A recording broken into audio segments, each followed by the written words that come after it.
this it? This is it! We've been holding power you make for 30 years. But here's the real question. How much torque are you making? Because every single ACT clutch is rated by the torque produced at the crank.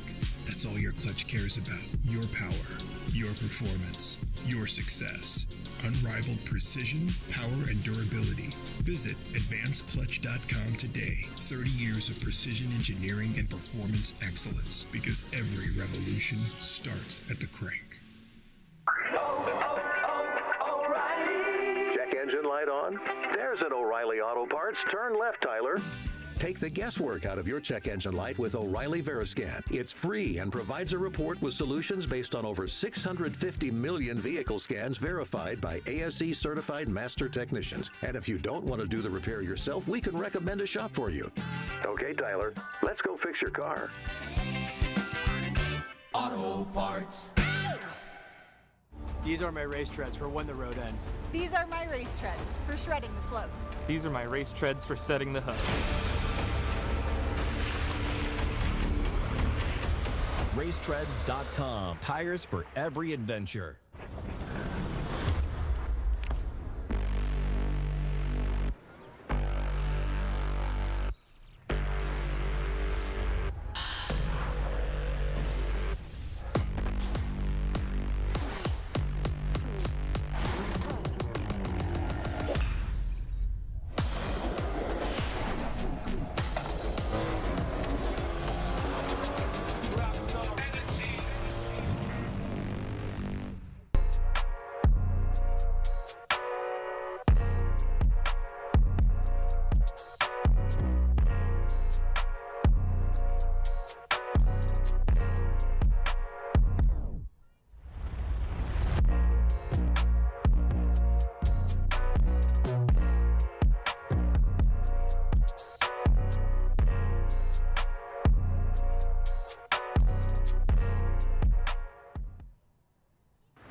Hello and welcome. This is round 3 of the Formula Drift Pro Championship. That's right, Type S Scorch. Can you smell it?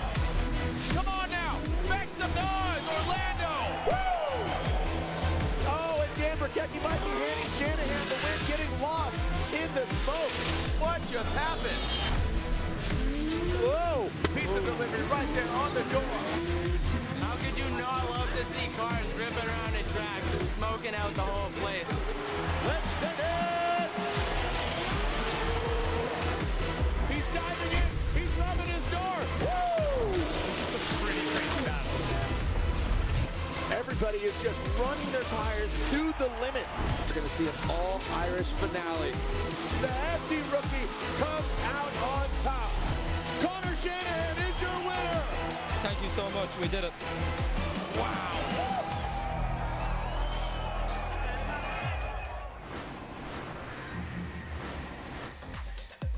This is Orlando and the stage is set. This is also round 3 of the Formula Drift Pro Championship.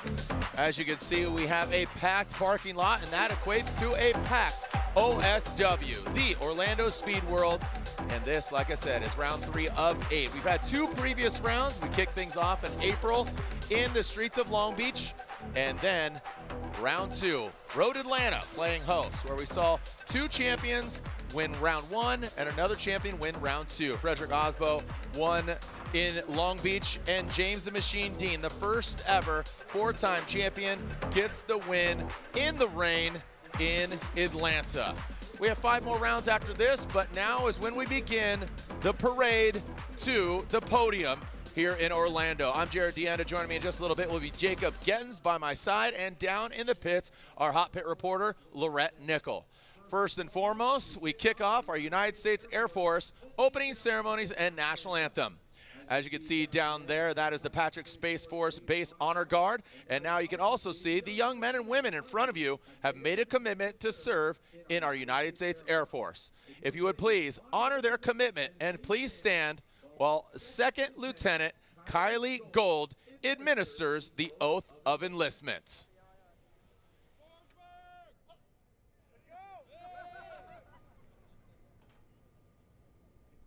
Ladies and gentlemen, please raise your right hand and repeat after me. I state your full name. Do solemnly swear or affirm that I will support and defend the Constitution of the United States against all enemies, foreign and domestic, that I will bear true faith and allegiance to the same, and that I will obey the orders of the President of the United States and the orders of the officers appointed over me, according to regulations and the Uniform Code of Military Justice. So help me God. Ladies and gentlemen in the audience, may I present the newest members of the United States Air Force.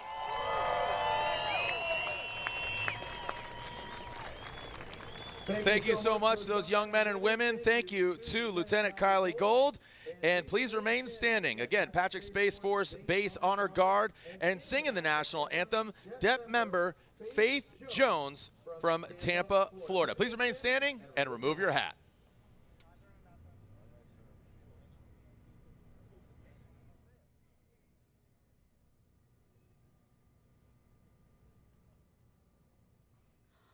Oh, say, can you see?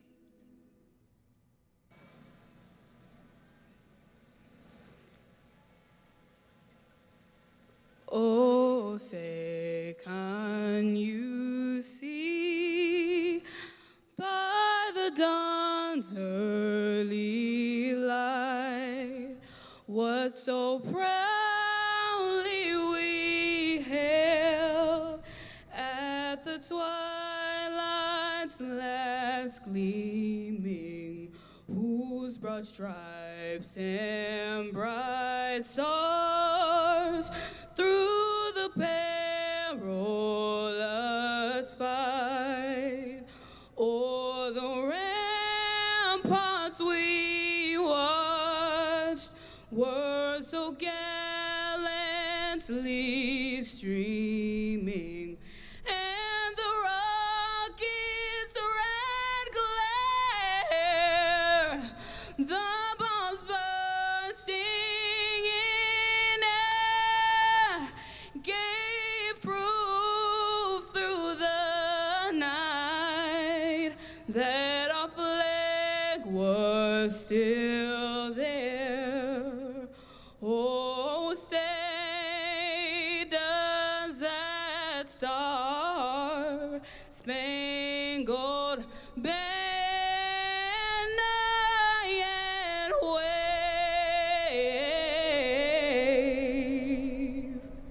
o'er the land of the free and the home of the brave?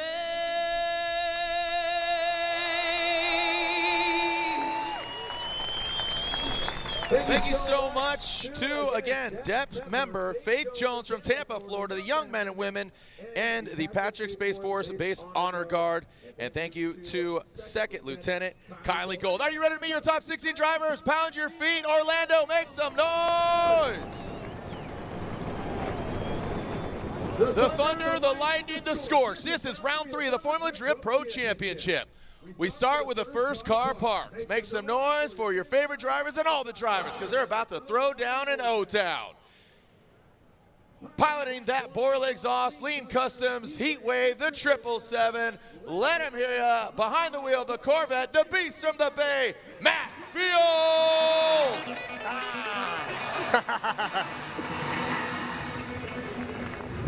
Moving on down the line, this gentleman built for speed. The heat waves are on, the hat is backward, the Permatex on the door. GT radials on the corners from the Pacific Northwest.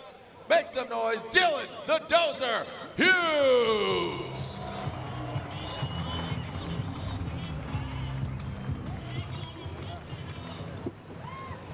Next up, we got the dad, the husband, the killer, the shredder. He's got his kids down there. He rips around that field suspension GT radial S chassis. It is the one, the only, Edimus Odi Bakchis.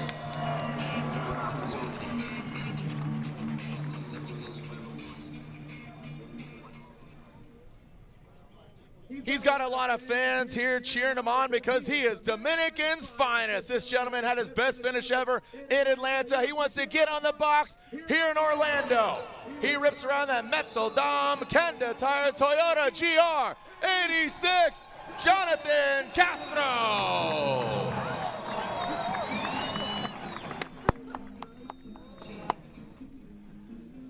Next up, he goes against his Toyota teammate, and he is an OG, the OG, ripping in his Gretty Motul Kenda Tires Toyota GR86, Kenshiro Gushi.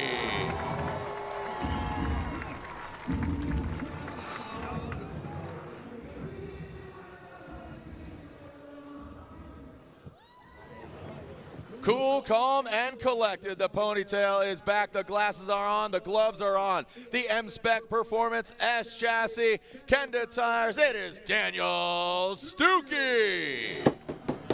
Woo-hoo!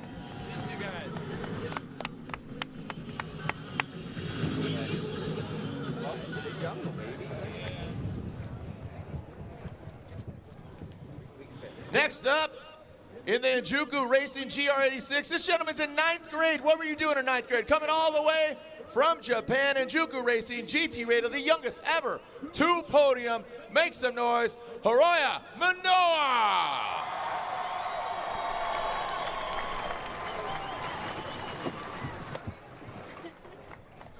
An international affair, a sophomore season here in the Formula Drift United States Championship. No rookie by any means. Coming to us from Ireland in the Red Bull GT Radial 86, it is Connor Shanahan.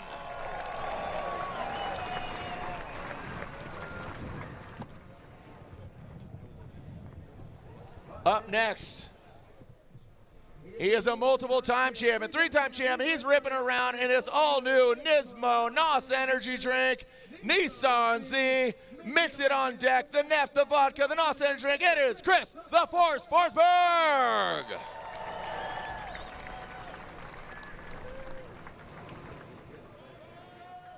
Up next, he is your defending and first ever 4-time champion. He's in that AutoZone, Pennzoil, Nitto Tire, Mustang, RTR, Spec 5 FD. It is James the Machine Deane.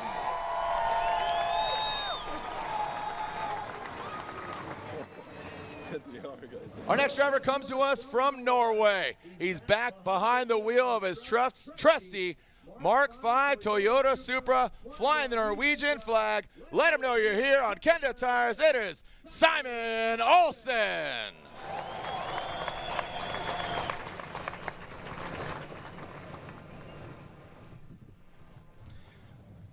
Up next, coming to us from Southern California, the Garage District BMW NRG. He's on Kumo Tires. 3 letters, 1 big name, RCP, Rome Charpentier.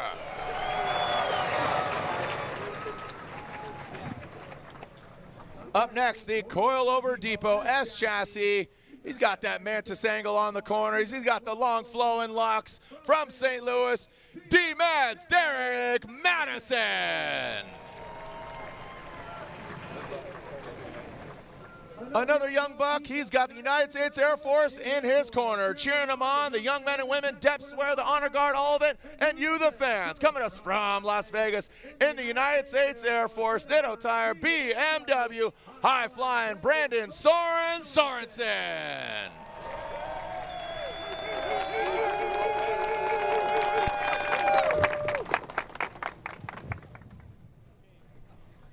Arguably one of the most popular drivers here in the field. This gentleman ripping around in his Drift HQ BMW E36 BC Racing coilovers. It is the one, the only, Mr. Adam LZ.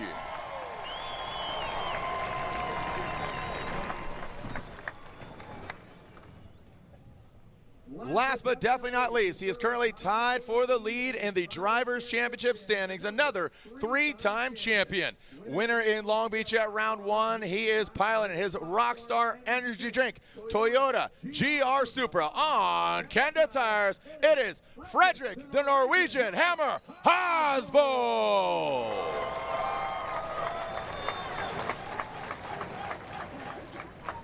And there are your top 16 drivers, and we are about to send it here for round 3 of the Formula Drift Pro Championship.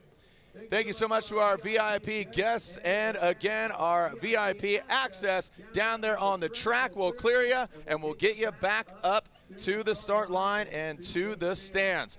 There's your top 16 drivers. The vehicles are prepped and ready to go. The sun is set, the wind is blowing, the track is currently dry.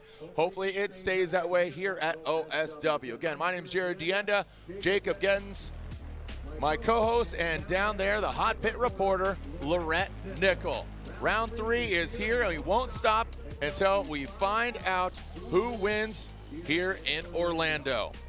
Now I'm going to have an interview here with an airman, Technical Sergeant Robert J. Black.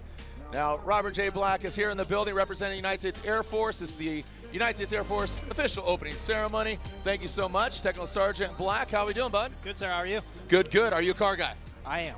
All right, what do you drive? So I've got a little bit of everything, but I'm more of a truck guy myself. Hey, I'm a truck guy. It's all good. Sitting out here seeing this stuff it's incredible. Yeah? Yes, sir. Don't try this at home. Absolutely not. Keep it in the video games. Yep. All right, how'd you join or why did you join the Air Force? So I joined to be a mechanic. So I spent almost the last decade working on airplanes, fixing airplanes, specialized in jet engines myself. Okay. So everything engines, that's what I love. Sweet. When are we putting a F-16 jet in one of these things? Hey, you call me up. All right, I got a guy. We're doing this. I mean, look, Whistling Diesel, we've never seen her before. Never heard of her. I'm joking. So how long have you been in the Air Force? About 10 years. About 10 years. When did you start? When you were 5? Pretty much. Yeah, you got a baby face outside, a little mustache right there, man. Yes, sir. All right, so if somebody wanted to, and I think you have a lot of the enthusiasts out here that are technicians, mechanics, all that. You got kind of a dream job. Working on jet engines, that's like, I feel like pinnacle next to flying, working on jets. Was that you wanted to do that, and that's what you got? 100%, and it's incredible. Like I said, doing it for almost 10 years, it was a dream. That's really cool. Got to see the world, do cool things. What's one of the coolest places you visited or stayed and stationed? Ooh, Guam was probably the most unique and the coolest. Very cool. Just for and so now are you in recruiting? Yes, sir. That's cool. So again, right from there to bouncing around. What's some of the coolest and unique positions that you've seen people in the United States Air Force or Space Force, outside of what you do, what's one of the coolest positions that you've kind of maybe heard of or seen or even placed somebody recently? Really, the most interesting to me is all our special warfare jobs. So EOD, CCT, pararescue, those kind of things. It's incredible. They go out and they do cool stuff every day. All right, Lieutenant or Technical Sergeant, what if somebody wanted to join the Air Force, how can they do it? Either if they're in the building or online at home here in the United States, what would they do? Easiest way, airforce.com. Okay. Put in your zip code to tell you who your recruiter is, or come see me in Orlando. Awesome. Cool. Thank you so much. Absolutely. Go enjoy the show. You told me off camera this is your first event. Who are you pulling for? There's only one right answer, and that's Sorenson. All right. Well, you're clear. You're allowed to take off your uniform. You can have a beer. I'll buy you one. Okay. Yes, sir. All right. There we go. Thank you for everything. Again, to Technical Sergeant Black here, and thank you to the United States Air Force for supporting, obviously, what I think is the best country in the world, and for supporting Formula Drift.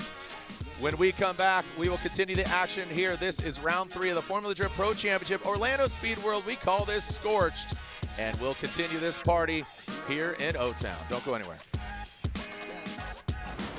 Link ECU, let's get it. We got the spiciest K-Series built. Supercharged Ford Eliminator engine. Oh, good old SR20. Blink Monsoon is so rowdy. Naturally aspirated, 1,000 horsepower, LS-based engine. And then we're going to add nitrous on top of it. Running an S54 controlled by Link ECU. Link direct injection EcoBoost Fox body. I actually put an F824 in it. B58, E46, Link ECU. No matter what engine you have, it's a stock K24 or it's a 1,000-wheel 2J. Link ECU all day.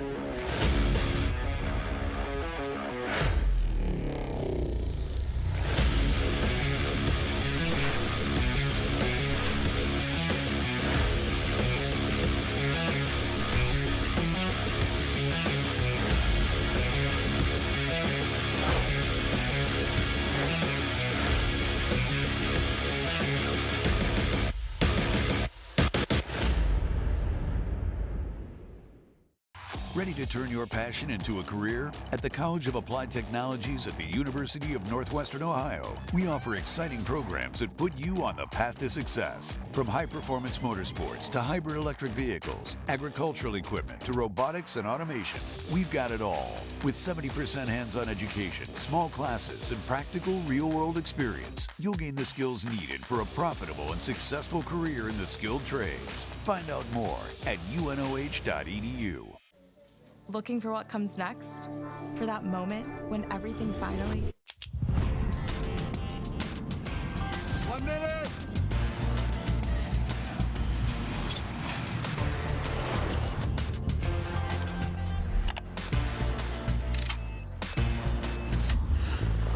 Whichever path you choose, it starts here.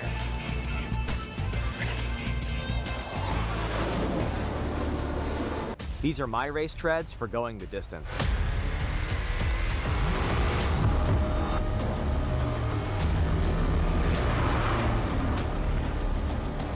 Racetreads.com. Tires for every adventure.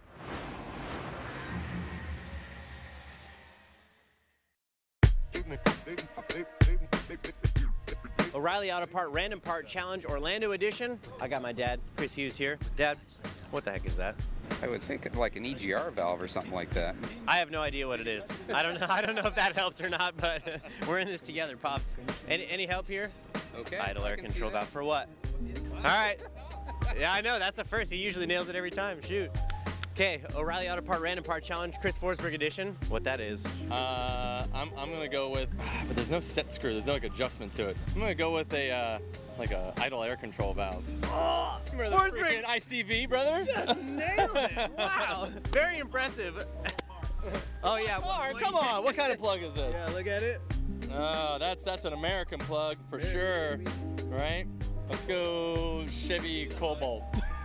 Works for me. I'm just gonna say yes. You already nailed the part, so I consider that What's a win. it from?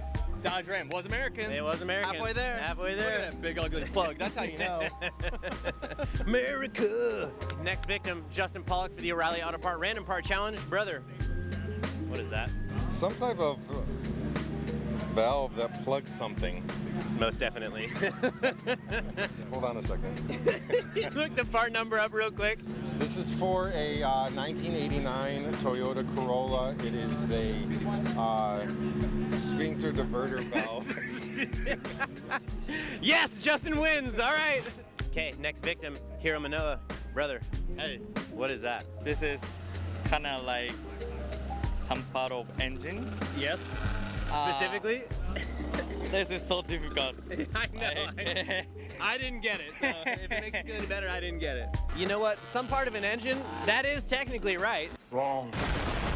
Yeah, but this is, I don't know, but for, connect to ECU or something. Yeah. We'll consider that a win, I think. Nicely done. Kevin Wells, Mr. Formula Drift Technical Director. This is the O'Reilly Auto Part Random Part Challenge. What is that? Idle air control valve, I would assume. Give me that thing back, dude. He nailed it. Man, he's good. Dude, this guy knows some stuff. Okay, what vehicle is it off of? I don't know. I'd probably say General Motors.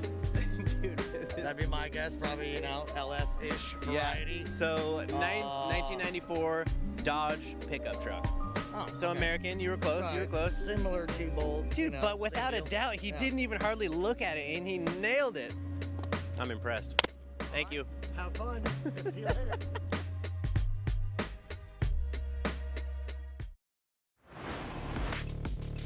Love that, and it's cool the variety of knowledge and cars and things and stuff going down here. Thank you so much for joining us out here.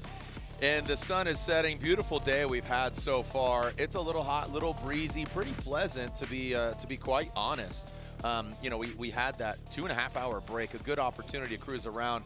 We are currently seeing Brandon Sorenson being towed off on a flatbed, and Lorette Nickel was down there on the ground, and she was saying that the steering wheel was freewheeling. So steering linkage was broken as Brandon gets a tow off. So hopefully he fixes it. He's, I don't know, we'll get to that. Brandon Sorenson, oh yeah, fourth battling. Yeah, so he's got a bit of time. Yep, taking a look here. Jacob, James Deane, RCP, Field and LZ. I think that's a pretty big one. Yeah. Castro and Gushi, Sorenson and Hughes. Why don't you elaborate on the right-hand side? Yeah, and then Frederick Aasbo, Daniel Stuke, Hiro Minowa, and Connor Shanahan. Bakchis, Simon Olsen. That's spicy for a lot of reasons. Chris Forsberg, Derek Madison. Yeah, the Bakchis, Simon Olsen one. I mean, Simon used to drive for Odie, and his team, you know, moves away from that back to his own program. With that said, though, out of the 4 times they've battled, Simon has won 3 times. So that was in the same equipment, though. So now with Simon in the other car, how does that change things up? It's a good story. It's a really good story. And you were looking at the stats previous to going live. Simon has beaten Odie before. Yeah. But it was in Odie's car. Exactly. Robbie brought that up. He's like, yeah, but it was in his car. Yeah. So we'll see. Again, if the young Padawan can supersede the Jedi that is Odie. And again, Odie is a suspension guru. There's Queen Bee Becky waving, and Lorette is down there. Lorette, so good to see, looking good, and the weather's chilled out quite a bit. Yeah, it's so nice. Hi, James Deane. So I just wanted to show everybody what's going on here. I didn't get an opportunity to check in with James a little bit earlier. Hello, Becky. Hi, Rome. So many changes are happening right now because of the sun going down. The weather is getting cooler.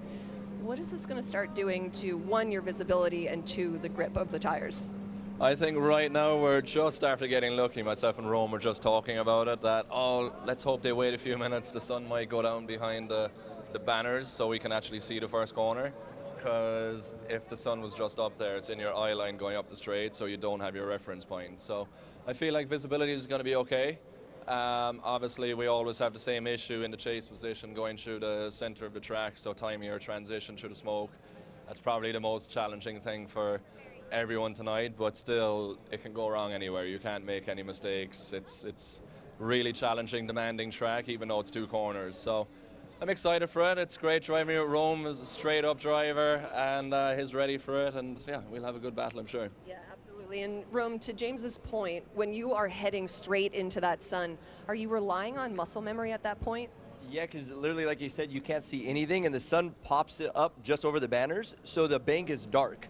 So imagine it being bright on your windshield, and then you pop into just darkness, so your eyes are kind of stunned, and you don't have enough time to make a correction by then. So you just have to commit and hope that it's in the right spot. That sounds absolutely terrifying. We just said that. We're like, why do we do this? Like, this is crazy. Like. Let's delay a little bit. No, everyone's like, no, Lorette, let's not. Let's keep talking. Absolutely. Well, best of luck to you guys. As we can see and we can hear, let's turn everyone around. Michael, turn around and look at what's happening here. Matt Field getting lined up for his next battle, and we have a couple of cars going down to about the 4th or 5th battle lining up here, and Rome and James Deane about ready to go for top 16, guys. So excited. Thank you so much, Lorette. Great insight there and good perspective there. That sun, you know, again, how long have we been doing this? It's, you know, is this the magic hour? I mean, photographers are like, yes, golden hour. It's beautiful. Our media pit is like, give me that. But again, it does definitely permeate your soul there. So remember, we are going live, not only online, but also formerly MAV TV, now Racer Network. MAV TV is now Racer Network. So thank you so much, and we will be ripping here in just a little bit, around 8:05. So again, the sun will be setting just beyond the banners and will not be impeding in the view of the drivers. Jacob, again, looking at these battles here, James Deane, Aasbo, they are on either side of the bracket. You know, James top left, Aasbo top right. They would meet in the finals if they eventually went past everybody, but they got Rome in the way, they got Stuke in the way. Say James gets past Rome or whatever, you know, he's got Matt Field or Adam LZ. Aasbo, if he gets past Stuke, he's got Minowa or Connor Shanahan. So there we are. I think the Field and LZ battle, you know, without any poking or prodding, I think that's going to be an aggressive one. Yeah, I do too. I mean, I chatted with a couple of guys in the LZ camp before this, and they said that, you know, Adam was like, okay, that was the worst run I've done. Let's just get that one out of the way, and now let's keep going. Yeah, so it just you know, it's weird. You can practice all you want. You can think you're in the right spot, and then when it comes time for that battle, anything can happen. And that's what makes this sport so crazy, is that it's like sit and wait. Like prep all day, be ready, then sit and wait. And now you've got one shot to do this. And that's it. I know, exactly. Enter licensed copyrighted music. Right. You only get one shot. We'll just leave it at that. Yeah. So and we are moments away again from being live around the world on Racer Network. So thank you so much for joining us out here. Round 3, we are moments away, and we'll clutch kick and take some names. We got a packed house here. Thank you so much to all our friends, including Mr. Peyton coming all the way from Arkansas. Just met that young man down there on the ground here in Orlando.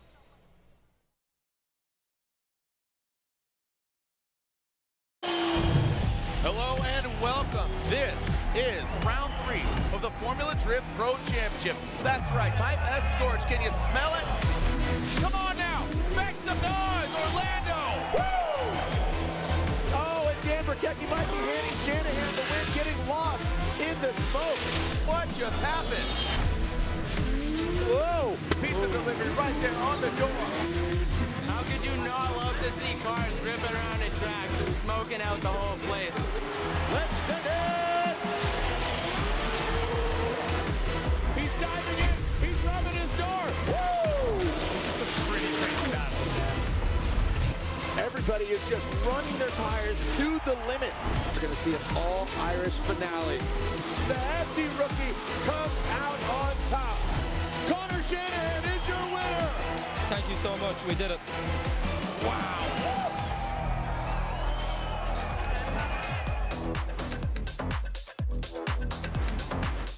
This is Orlando Speed World playing host to round 3 of the Formula Drift Pro Championship. Thank you so much for joining us here.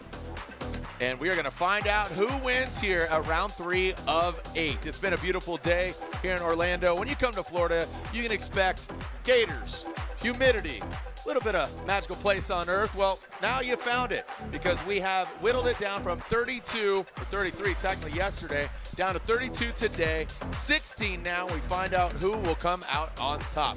Truly an international affair, with drivers coming as far away as Ireland, Norway, Japan, Dominican Republic, and of course, right here in the United States of America. Thank you so much. This is Formula Drift Scorched. The sun is setting. We're actually waiting for the sun to basically have a bit of an eclipse and drop behind the banners and the bank, so the drivers aren't blaring the sun in their eyes as they go into outside zone 1. We'll break down the track for you and break down all the inside. I'm Jared Deane. Joining me here to my left is Jacob Gettins. Down on the ground is our hot pit reporter. That is Lorette Nickel. She'll get all the down and dirty of the drivers, where they're at, if they call a competition timeout, if they have any issues with the vehicles. Let's take a look back at the action earlier today here at this track. Some drivers were knocked out, some surprises, some upsets, and some very happy drivers.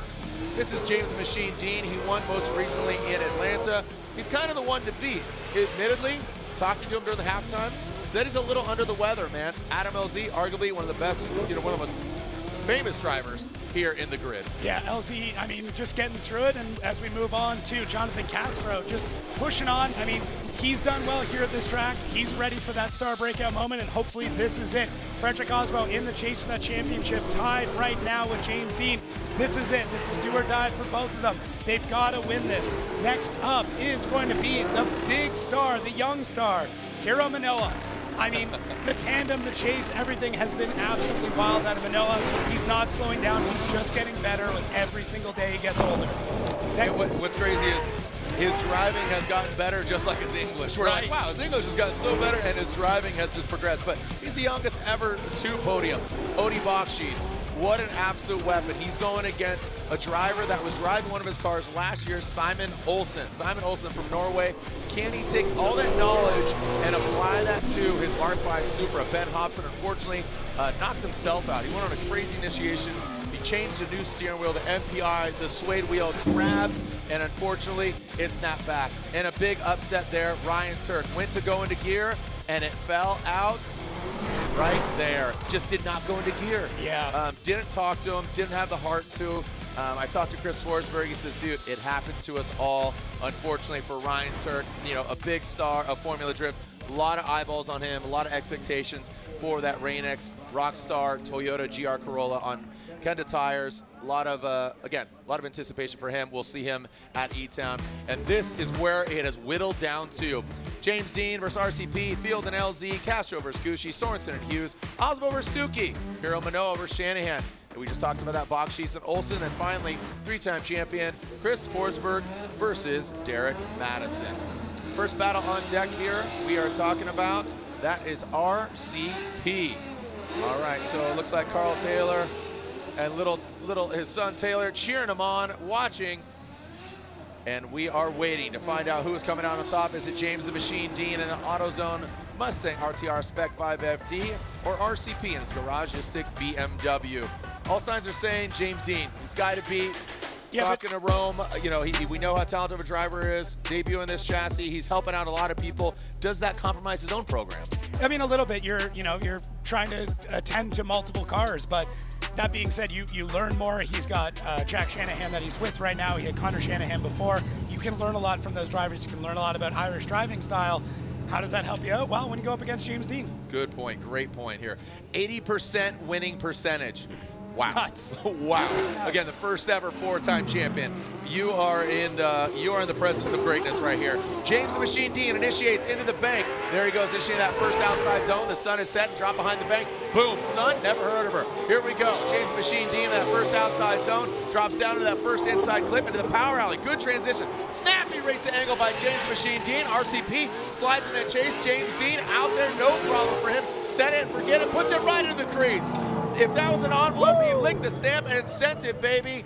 Wow, James Deane just shows up, drops the hammer, and just signed, sealed, and delivered the gusto bang.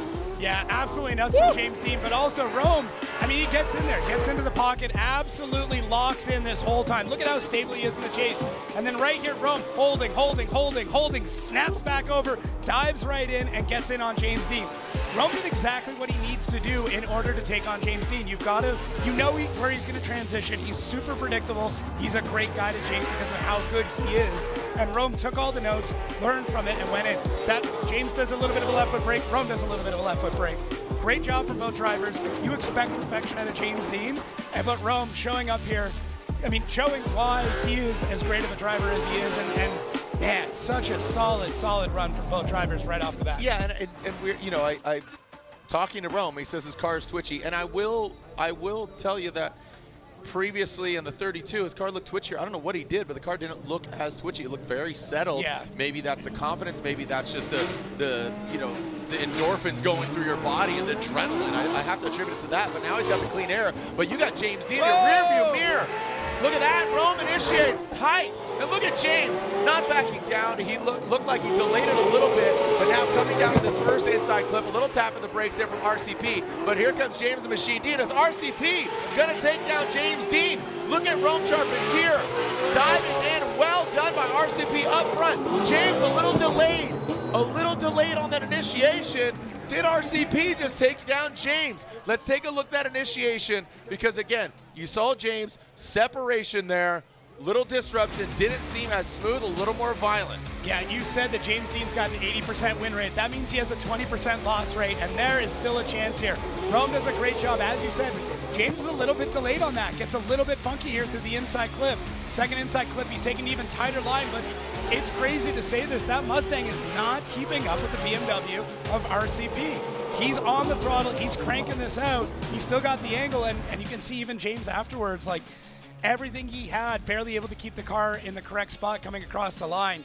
What a run from Rome. Absolutely wild, and I know we're going to need a side-by-side on this. Like, it's absolutely nuts. Yeah, all right, here we go. Right to the BC Racing side-by-side. Go for gold. Who's going for gold? So really, I mean, both of them do get into the pocket at a very similar time. Both have a great job in the lead run, and then Rome actually holds a little bit longer coming off the bank, and then we transition into the inside clips. Both drivers are looking good. Now we start to dial in what, the proximity of them. Rome gets into the pocket sooner, and the leads are pretty similar. Man, it might come down to like that few feet there at the end of outside zone 2. What? Oh, right. Yeah, I agree. 100% agree, Rome. Like, what's that? Pumped. Just pumped. He's excited. He knows. Look at it. You can see the smile in his eyes. Yeah, I mean, he's a really good poker player. I'll tell you. Rome always has a smile on his face. He's like, yeah, why so serious? You know what I mean? Like, he has a demeanor about him that he is kind of the silent assassin. He'll come in. All right, judges review coming in on the verdict. The judge is still scrutinizing this run. And I'll tell you, give him his flowers. RCP, amazing job in the chase. I think James, you know, I think it's under review because, you know, the judges, you know, tend to judge against that driver. It's really not hard. It's not easy. It's hard to not do, right? Here's James. Look at that initiation. He saw a little delay there, and I don't think Rome hung him up. You know, so this is big. This has repercussions already. It's championship. You know, here's James Deane, who won in Atlanta. He was on the box. You know, obviously 1 and 2, 1 and 2. Talking about alternating Aasbo and James. What do you guys think? Is it RCP or is it James Deane? Rome gets the win. Wow. RCP takes down the giant that is James the Machine Deane. Wow. And a big shock. RCP, look at James getting out. He still smiled. Good job. You can read the lips. Good job, mate. There it is. Bigging him up. Big hug. This is why. Good job. Make some noise. James Deane, RCP. What a way to start top 16. That's why we're here, baby. Absolutely nuts. Absolutely nuts. Wow, that was really, really well done by RCP. That chase, again, I saw Rome in the airport flying out here Thursday, and he's like, man, just this car, I don't know, you know, it's a little twitchy, it's a little this. You sure fooled me, you know, like just absolutely well done here as we're getting prepped for our next battle. Adam LZ and Matt Field will introduce you to our judges. Just to our right, we got Reese Marin, we got Brian Eggert, and Robbie Nishida. And there it is, Reese, Brian, Robbie, how we doing, man? Reese? Doing good, doing good. All right, and Reese, you're going to be talking on behalf of the judges. Brian, Robbie, thank you for joining us here once again. Looking forward to a great event. Thank you so much. All right, so as we take a look at this side by side, Reese, walk us through it. Yeah, so speaking with the other judges, they just felt that that Rem did a really good job in the chase and outside zone 1, but the really defining factor was going into the center section. We see that Deane was a little bit too inside on both inner clips, and then he wasn't able to get proximity again going into outside zone 2. And because of that, Rome ended up edging him out. So it was a close battle, but Rome just had his Wheaties today. Wow. Yeah. Oh my gosh, how old are you? I'm 40, unfortunately. Yeah, I mean, there was a lot on the line, and like I said, RCP, just really well done by him. That was absolutely awesome. So congratulations to him and his team taking down the giant that is James the Machine Deane. Like I said, during the halftime break, James was like, yeah, I'm not feeling 100%. So I thought he could still pull it out, but just not in the cards because Rome showed up in a major way. Matt Field, Adam LZ, expecting a big battle here. Both these guys rocking some Heatwave glasses. Shout out to them. Hansel, I know he's watching. Hansel from Lean Customs and that Borla Exhaust Heatwave Lean Customs. Corvette initiating almost simultaneously, dragging the wall. Yes, sir. Second battle, top 16. And these guys are showing up. Dancing a little bit with that course's edge into that second inside clip. Goes Matt Field, Adam LZ, you said it. We got the bad run out of the way, and now we're going to rise to the occasion. Matt Field right there on that line, Adam LZ in tow, and this is what I expected from this battle right here. Matt and Adam, they like to party. You know, I'm talking about on the track, off the track, all of it. That was definitely definitive of what they could do. I really like how Adam goes for the line and the angle first before the proximity. He gets on the wall at the exact same time that Matt does in the exact same spot and mirrors that angle and then starts to drive in closer. A little bit of a hesitation to the inside clip from Adam there, but out front, I mean, Matt is just laying down a really, really solid run. We see a little bit of back and forth in there, and that has Adam kind of back and forth a bit, but both drivers, I mean, solid. I mean, this is top 16, and we're just already witnessing greatness. Like, this is, I don't know how much energy you've got for the whole night, but if it keeps going like this, let's go. I'm hopped up on Rockstar Energy Drink, and after this, we're going to have some Net Vodka provided by these guys and Chris Forsberg. So you can see these guys are having fun in the pits earlier today. The Net Vodka, of course, popping those cans afterwards, and here we go. Drift HQ, BC Racing, BMW, leaving that start line. Matt Field in tow. Who's going to come out on top? Who's going against RCP? Yo, are you kidding me? That looked like they had contact, but I think you could basically put a piece of paper in between them. That was so tight there. Here we go. Oh, we got a bump. We got a bump. It looked like Matt Field might have been a little too aggressive. Impeded on the transition of Adam LZ going into that second and final outside zone. driving into the door. You gotta love it. What is so basically straightforward is so dynamic. It's just very momentum. We have that momentum / decel area in the middle, but by no means are they intended to slow down. Stay in it, pin it to win it. Let's look at it again. Yeah, Adam LZ lights up the tires nice and early, gets out to angle. Matt Field gets right into the side of him, trying to just push the pace of Adam LZ, who does an amazing job through this first outside zone, adds even more angle coming out. And then actually, it looks like Adam had a bit of a bobble there through the inside clip. Matt does a good job to adapt to it. Definitely some contact there. And then Matt able to then get back in the pocket, sacrificing a little bit of that angle for proximity and a little bit of that line. So this is really, really interesting. You said there was a bobbled inside clip, or did Matt put his nose in there and it got in the way of Adam? I think Adam might have had the bobble first, and then Matt then made contact after. So right here, this is interesting. I don't think there was contact there, to be quite honest. It was pretty close, but it's the inside clip where things get a little bit strange. So hopefully we can see it here on this replay. But you can see Adam has to kind of add that little bit extra angle. Yeah, I think an overhead view or just showing as they come off the bank before they get to inside clip one, we'll see it a little bit better. Either way, both drivers adapting. This is what I like.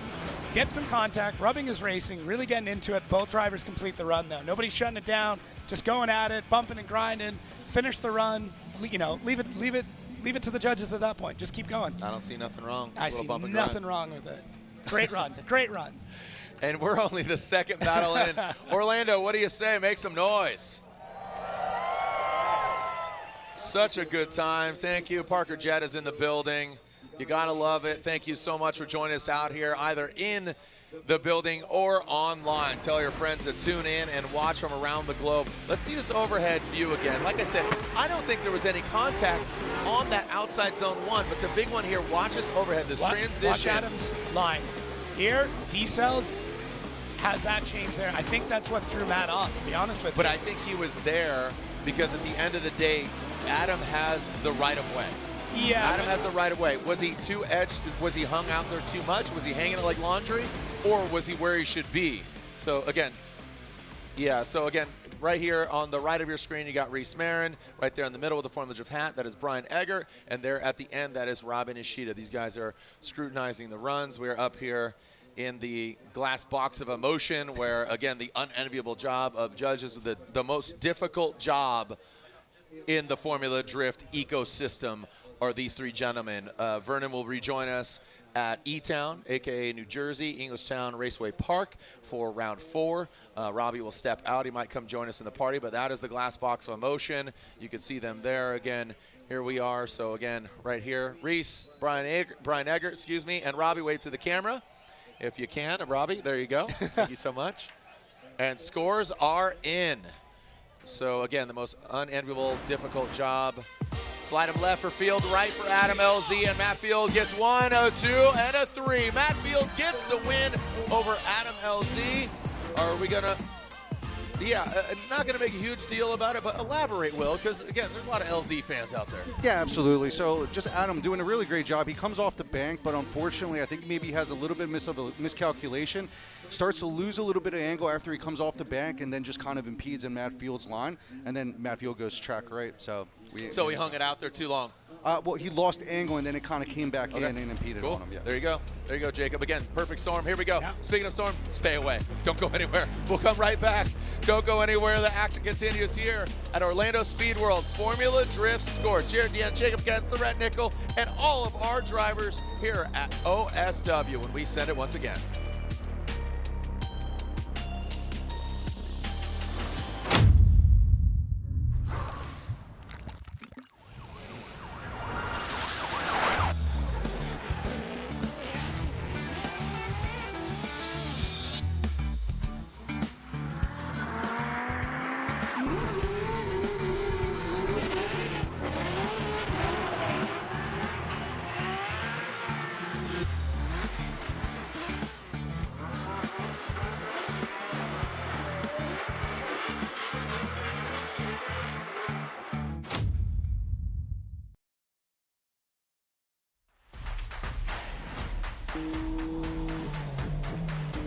Motorsports で得た高度な技術、全てのレイズホイール一本に込める魂は永遠に変わらない。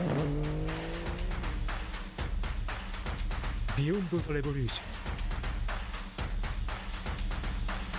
ョン。ザ・コンセプト・イズ・レーシング。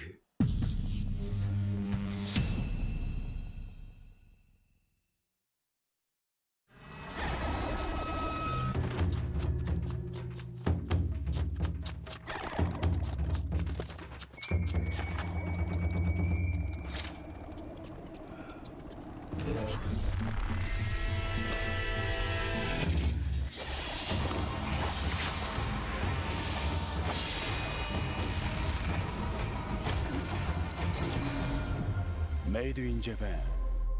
Breed. New Fast Orange Body Wash was formulated specifically with mechanics in mind from the #1 brand in heavy-duty hand cleaning. You never know what you're getting into when you're working in the shop. The new body wash takes care of everything from my dirty hands, arms, and face to simply make me feel clean all over. Tiny wax beads help get the toughest dirt out, while also taking care of the strongest automotive odors like fuel, oil, and exhaust too. It's ideal for those areas of skin that are exposed to grease and grime during the day, but gentle enough to use all over your body. Find new Fast Orange Body Wash at O'Reilly Auto Parts.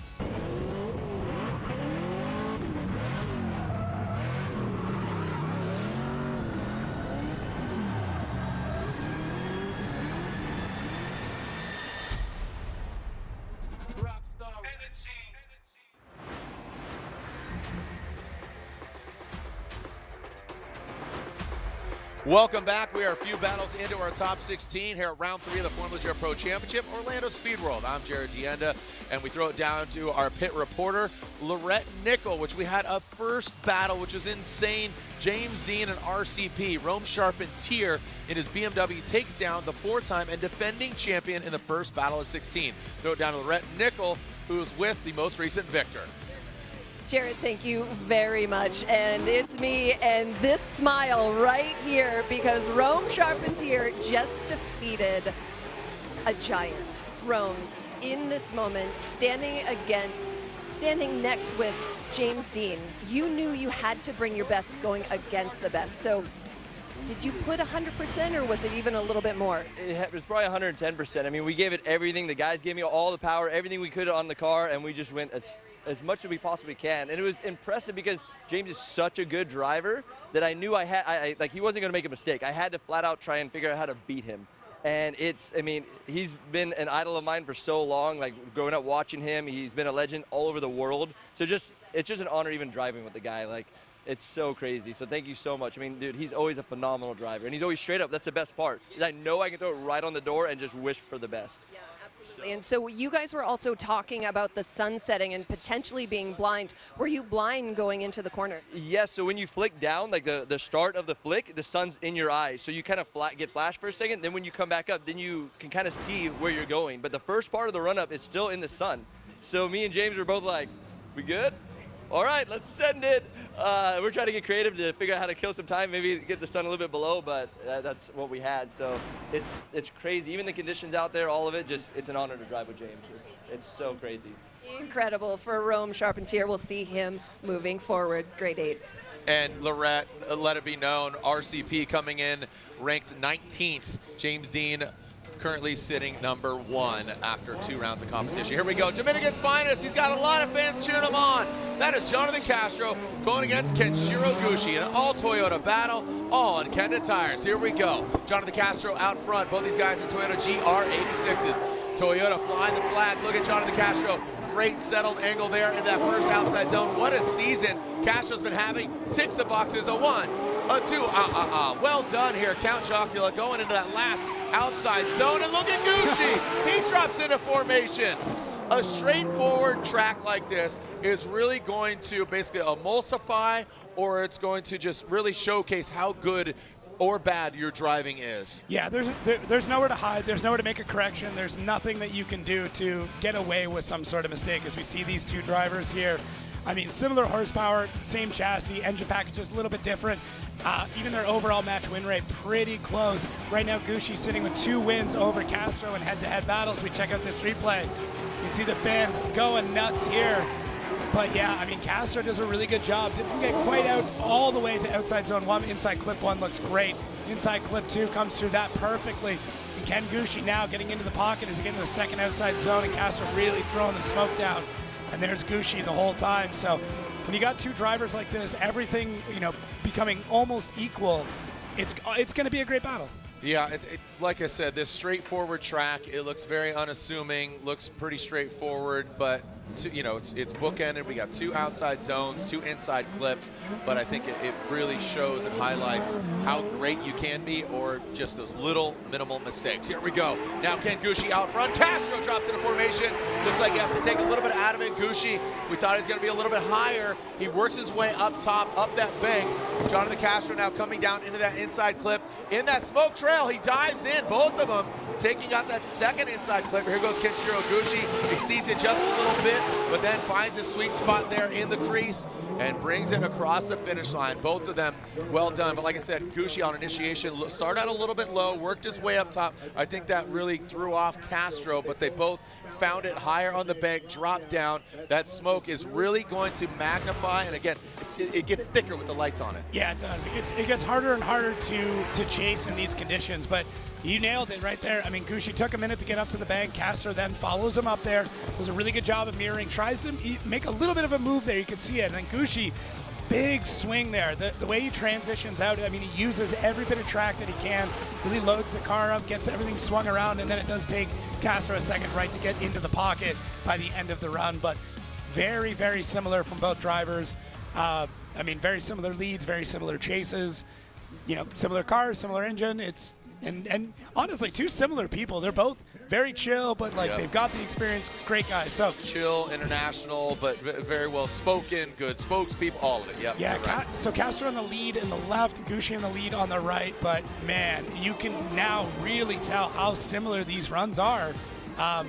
Even the way they transition out, it looks like Castro gets pulled away a little bit on his chase. But I mean, comparing them, I would say Gushi just gains proximity maybe a touch earlier in his chase, and that's kind of the only spot that I saw. So this is what the map looks like.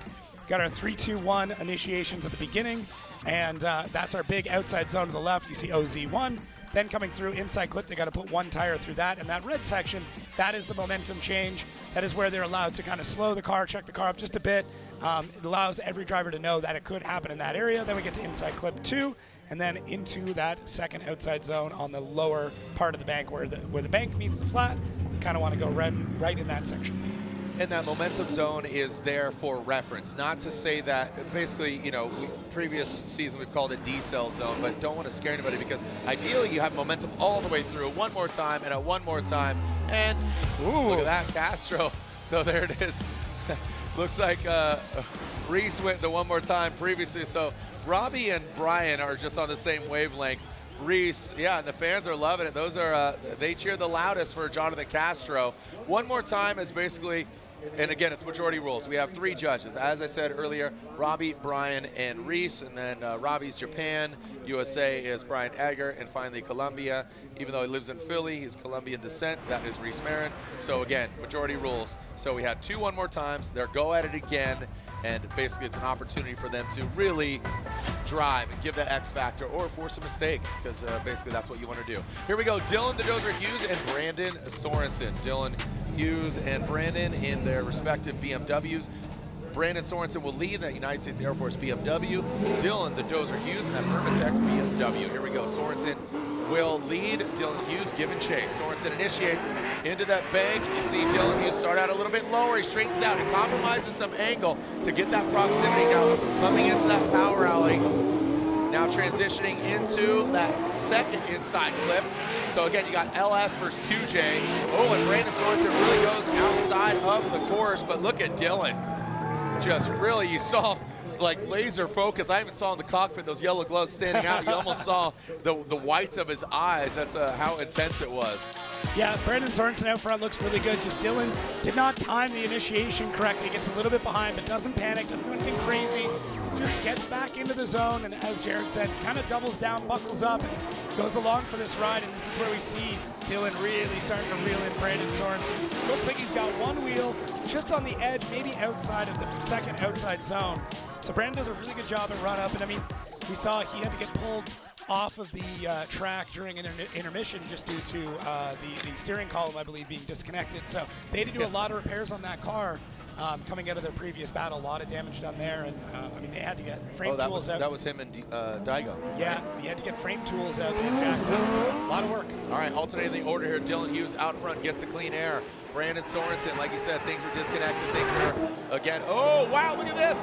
Brandon Sorensen grinding in the door of Dylan Hughes. Dylan stays in it. Brandon very aggressive on the chase, allows some space and jumps back in. Well done on the inside clip, too, by Hughes and Sorensen. Sorensen, if he had any issues, they definitely went out the window. But a great lead run by Dylan, and he stayed in it. He took that hip check like a mosh pit in a thrash band. That was really well done. Took a licking and kept on ticking. So shout out to Dylan Hughes. You know, there's that contact, that abrasion there was definitely it's pretty sick. Yeah, Brandon just very aggressive, and this is his chasing style. This is actually something he's had to work on, is not getting overly aggressive, and we almost saw that rear its ugly horns on that run. But look at the dive in here from Brandon Sorensen and Dylan Hughes, giving him all the opportunity in the world to get into the pocket.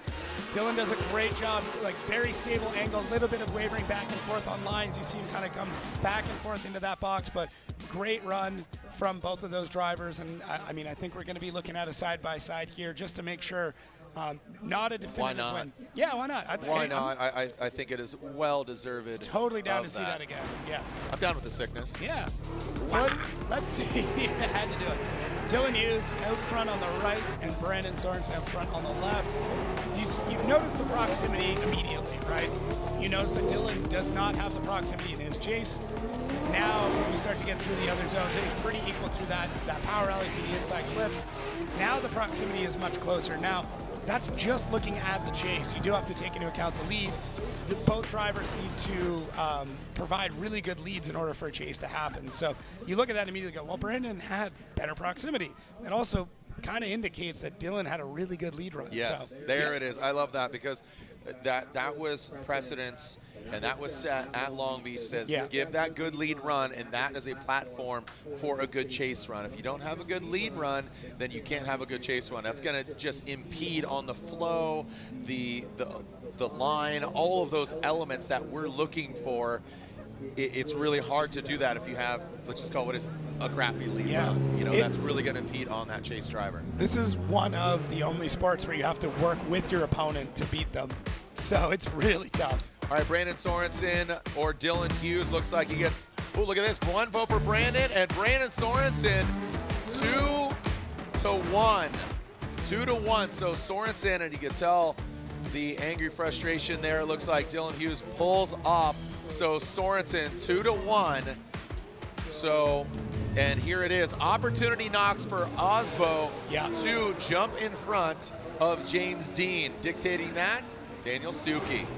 So, all right. So it was, again, it was pretty close. Okay, so as Freddie and Daniel Stuke.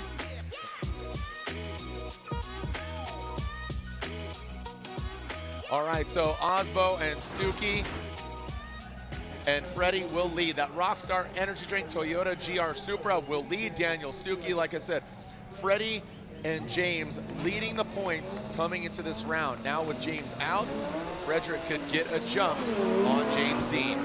Here we go. Frederick Aasbo leading, initiating, big, wide sweep into that first outside zone. Very dramatic. Daniel Stuke back there quite a bit. Now coming down into that transition in that first inner clip. Now transitioning into the second, Daniel Stuke back there quite a bit. Now coming to that second outside zone.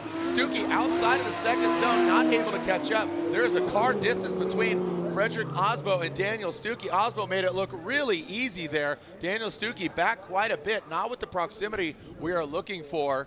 So Frederick, like I said, good lead run, pretty dramatic on the initiation too. Yeah, it was good. It was smooth and it was slow. It wasn't snappy, it was very floaty. And when we talk about providing an opportunity for the chase car to be able to come in, that is what Aasbo did here. And unfortunately, Daniel Stuke wasn't able to seize the opportunity, really get in there. Just not getting that timing quite right. The transition wasn't bad from Stuke.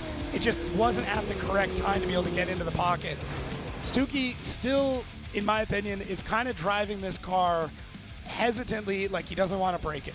And when you get to this level of competition, you kind of have to be ready to build a new car at the end of every round. And it feels like Daniel's just kind of still babying the car a little. I've seen this guy drive like a madman. I want to get back to that Daniel Stuke, who's like, I've got a great team. They'll repair it. We'll find a way to fix it. I'm just going to throw it into the wall as hard as I can. Well, hopefully he heard you, because here we go. Again, very fluid, very safe. Now he's low on the bank.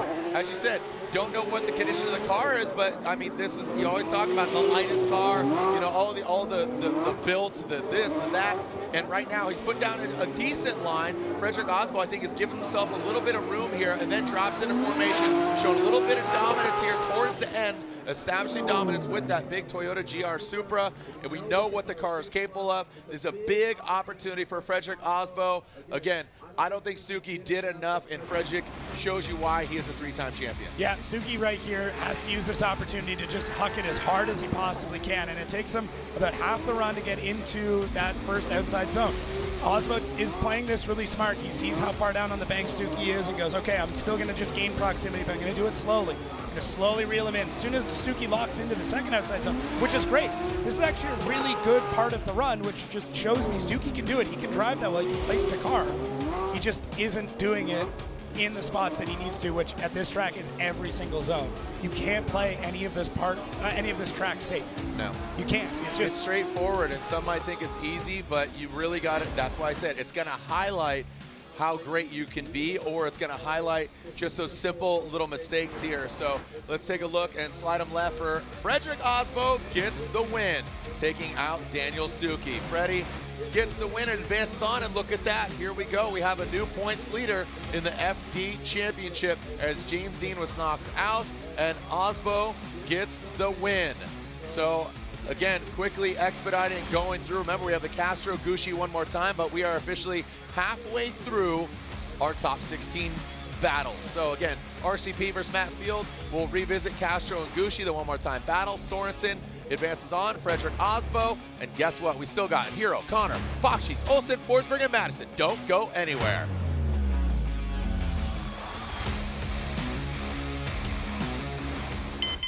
No more.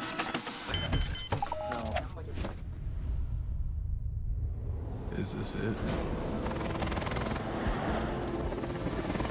This is it! We've been holding power you make for 30 years. But here's the real question. How much torque are you making? Because every single ACT clutch is rated by the torque produced at the crank. That's all your clutch cares about. Your power, your performance, your success. Unrivaled precision, power, and durability. Visit advancedclutch.com today. 30 years of precision engineering and performance excellence. Because every revolution starts at the crank. Check engine light on? There's an O'Reilly Auto Parts. Turn left, Tyler. Take the guesswork out of your check engine light with O'Reilly Veriscan. It's free and provides a report with solutions based on over 650 million vehicle scans verified by ASE certified master technicians. And if you don't want to do the repair yourself, we can recommend a shop for you. Okay, Tyler, let's go fix your car. Auto Parts. These are my race treads for when the road ends. These are my race treads for shredding the slopes. These are my race treads for setting the hook.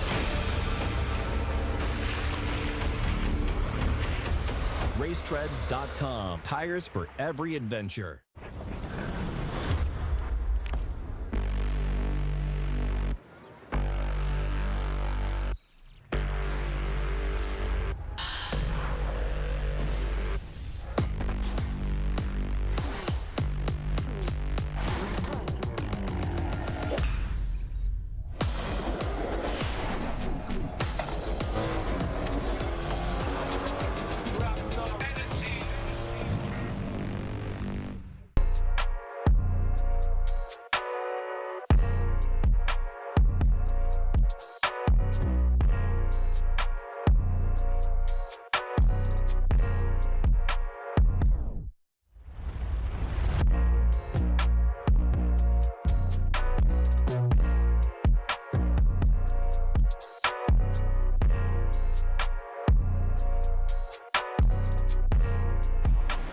to the action here, and look at that. Boom, Frederick Aasbo live scoring. Frederick Aasbo jumps to the lead of the Drivers' Championship. Brandon Sorenson, we saw he just got the victory. He is part of the conversation. Can he supersede? I mean, if Brandon wins 10, 20, 30, if he wins, get 40 points richer, and he would then therefore jump up in front of James Deane. So this next battle here that we got, it's Hiro Minowa and Connor Shanahan. Nope, we're gonna go back to that, but right now it's the one more time battle. Castro and Ken Gushi. Castro will lead, Dominican's finest, and Ken Gushi, again, twin Toyota GR86s on Kenda tires. The Metal Dom Toyota GR86 will lead, and the Gretty Motul, you gotta love him, the OG Ken Gushi. Where the Dominican's finest fans at? Make some noise. Well, they were really loud earlier. Yeah, where'd they go? They go get a beer or what? I don't know where they went. And then, where are my Ken Gushi fans at? Make some noise. Here we go. Jonathan Castro, Kenshiro Gushi into this first outside zone. Castro initiates good proximity here from Ken Gushi. Looks like Castro straightforward, nothing too fancy. Didn't want to throw it into the wall, risk it for the biscuit. Goes into that second inside clip. Castro, you see Gushi nudge it over just a little bit into that second outside zone. There it is. There goes Ken Gushi as I tap Jacob right here like we're doing tandem in the box. They're doing it down there on the track. I'm just like, bang. I'm banging on your door, Jacob. Sorry. You're going to be bruised on your right-hand side by the end of the night. That's how I know you're excited. I get smacks. That's how I know. As soon as the action goes on the track, Jared's like tapping me on the other. Oh, you see this? I feel the same way. Great run here from Gushi. Like, I mean, Castro gets into that first outside zone, gets the one wheel in, and then slowly pulls the second one in. And Gushi, throughout this entire thing, just kind of hunting him down, waiting for his chance, timing it out. Great job in the transition. Pulls to the inside so we can get in a little bit closer. Now Castro coming into the second outside zone, and there's Gushi. There's that little love tap, just letting him know, just reminding him, I'm here the whole time. Here's the door. You remind me of my 86. Doesn't really have the flow over it. All right, there's Frederick Aasbo's biggest fan right there right now, keeping him cool. And the smoke is lingering like the cranberries, and we'll see if it dissipates. And now it looks like Ken Gushi will lead. Castro will give chase. Now coming through that start chicane, here comes Kenshiro Gushi. Doctor! Yes, sir! What? How they did not hit is beyond me. I had no idea it was going to be a magic show. Where's the rabbit out of the hat? It might be at the finish line. Yes, sir, we got banging, we got thrashing. Gushi gets punted out of the way. Castro, holy cow, looks like Gushi straightens out. Don't know if he got affected, but make some noise for Gushi and Castro on this one more time battle. Wow.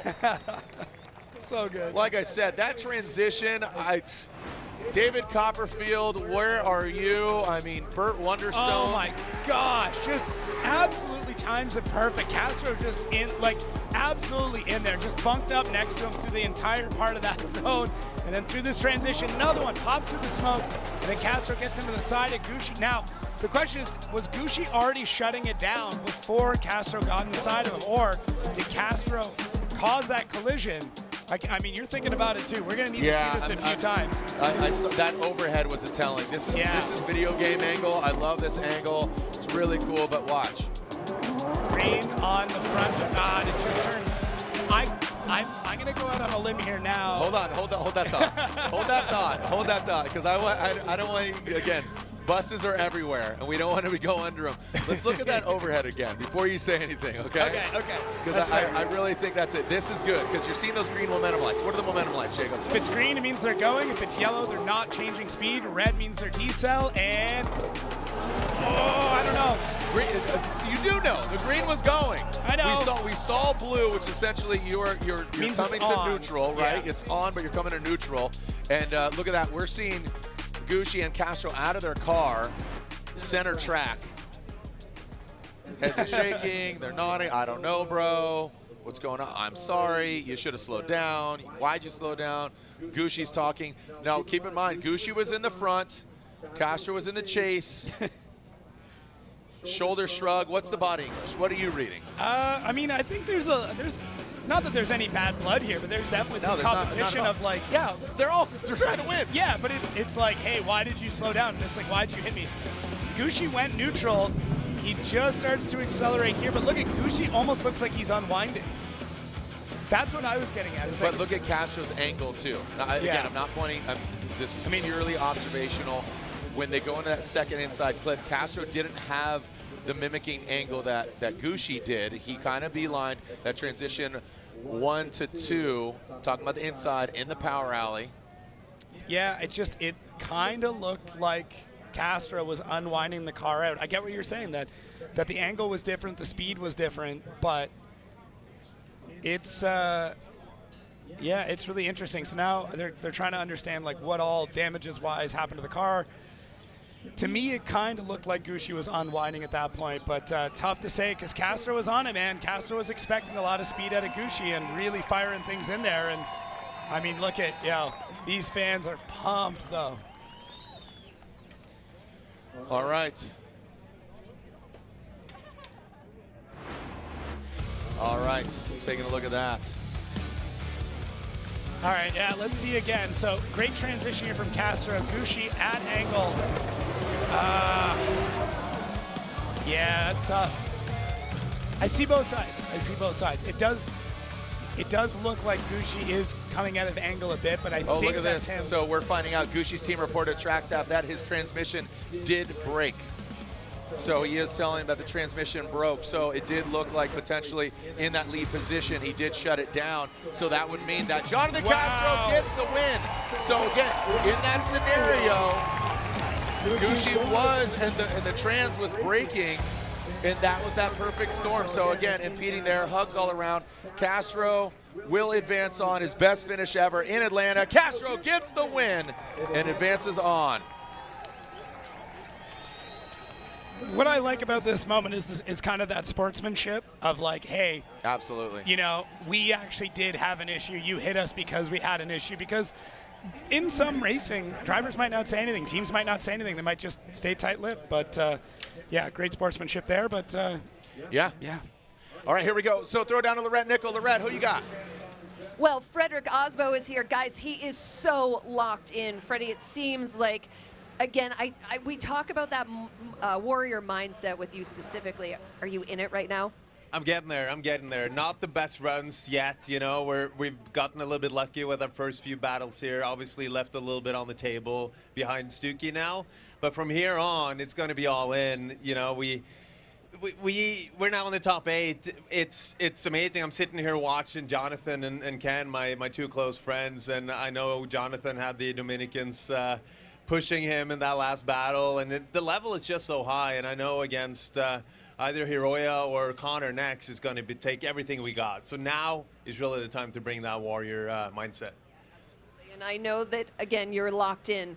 Do you know where you're in the point standings right now? I don't know. Obviously, I know with James losing out early and us going around, it's obviously good for the championship. But at this point, it's not about the championship. It's about Orlando. It's about putting down some killer-ass runs out there, and that's my plan now. Thank you. All right, guys, so delivering the news to Frederick Aasbo that he is now top of the charts. Top of the charts. Keep reaching for the stars. Keep your feet on the ground. That's right. Look at Freddie, dude. Like, so solemn. Or not solemn, but, like, just content. You have to be. You got to keep your nerves under control. I mean, it's so easy to get, like, way too hyped up on this. Like, just so much easier to keep your nerves, steady, everything under control, and just chilled out. That's what you got to do. Keep calm, party on. Hey, man, just like the dude, just chilling out, man. All right, so we are... Okay, so now the Utes. We got 15 and 21 years old. Hiro Minowa in that Ajuka Racing, Jerry Young Racing, GT Radial. Talking about the 86, Connor Shanahan. The 86, a very popular chassis. I mean, we just saw 2. Here's another 2. We got another one of Daigo Saito. I mean, they're a very popular chassis and multiple different engine setups, from VR to LS to, I mean, we've seen, 1UZ. We've seen obviously the motor that Frederick's running. So many different setups. But right now, what works? Well, we'll find out. Hiro Minowa, Connor Shanahan. Hiro Minowa across the nose of the Irish driver. Connor Shanahan will get another dynamic initiation. Shanahan banging the door of the 15-year-old. Coming down into this inside clip. Oh, Connor Shanahan looked like he had to pedal back. But look, he is driving him, potentially pushing it around. Hiro Minowa, Shanahan. Again, both of them excelling. The green light was on. Didn't really see left foot brake or, again, that momentum being impeded on. Shanahan just really trying to drive forward. Here's an interesting thing. So Minowa, obviously phenomenal driver, but how many times has he dealt with a driver literally bullying him around track? This is where some of the veteran things come through. And I will say, Minowa does a great job. Having Connor there, that's scary. Having a Connor Shanahan, an angry Irishman, the shadow on you, just bumping into your door, telling you, you gotta go fast, you gotta go faster, I don't care. That is what Connor Shanahan did around this entire run. That is how he drives this track. That is how the Shanahans drive in general. They're aggressive, borderline abusive to the car in front of them. It's great. It's what makes a particular driver their signature moves, right? When you play a video game, where are you going to put your attributes at? You know, do you want longevity? Do you want strength? Do you want bruteness? Do you aggression? Want violence? Yeah. You know, do you want to be kind? Do you want, like all these things? And like you said, it's a little bit violence. Yeah. A little bit of violence there from Connor. It's how you can cause a mistake for the lead driver, but in the chase. Mm-hmm. When you get on them like that, especially because we've got kind of right-hand drive on right-hand drive. True. It also sets up a different scenario, what they can see and how they can drive this track. Yeah, and Hiro might be driving a lot of sims, don't know how much door banging he's getting there on sims, but right now Connor Shanahan, and hey, Hiro had a great lead run, gave Connor that opportunity to bang doors, and look, Hiro's gonna give it back.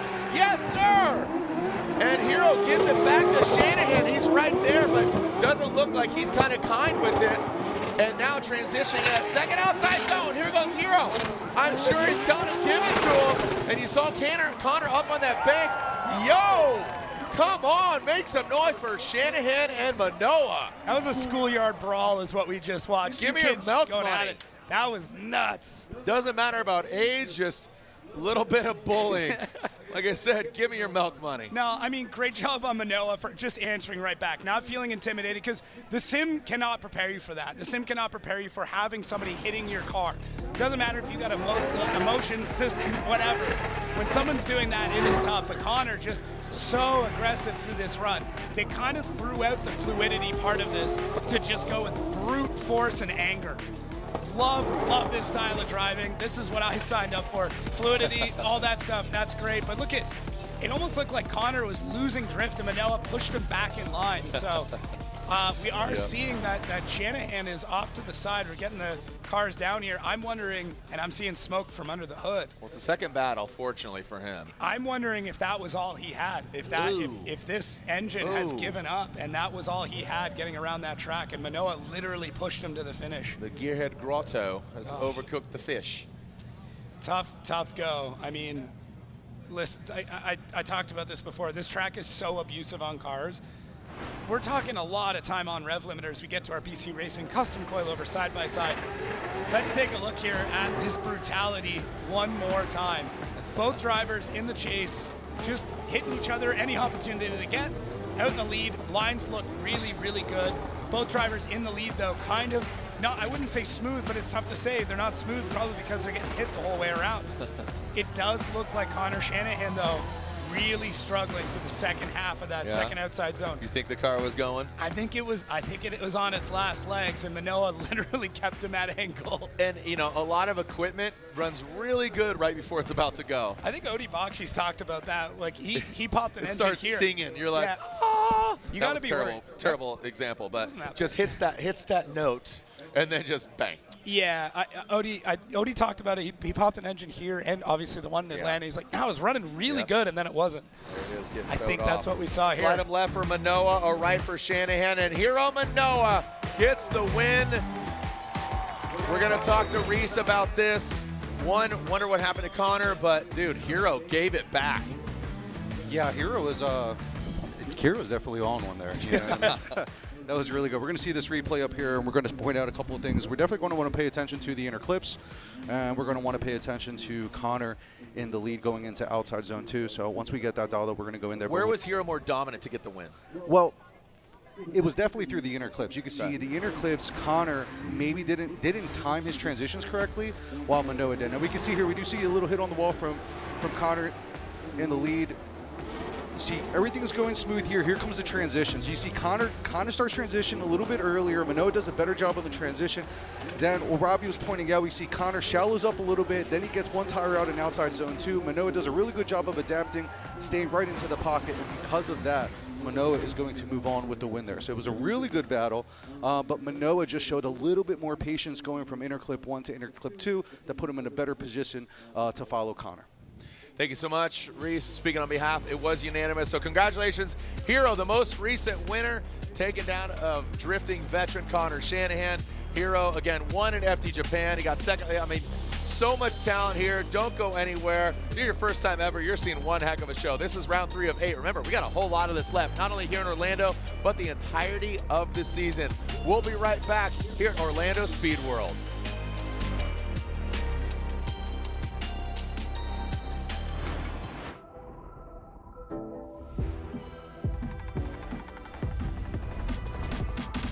Get out there and have fun.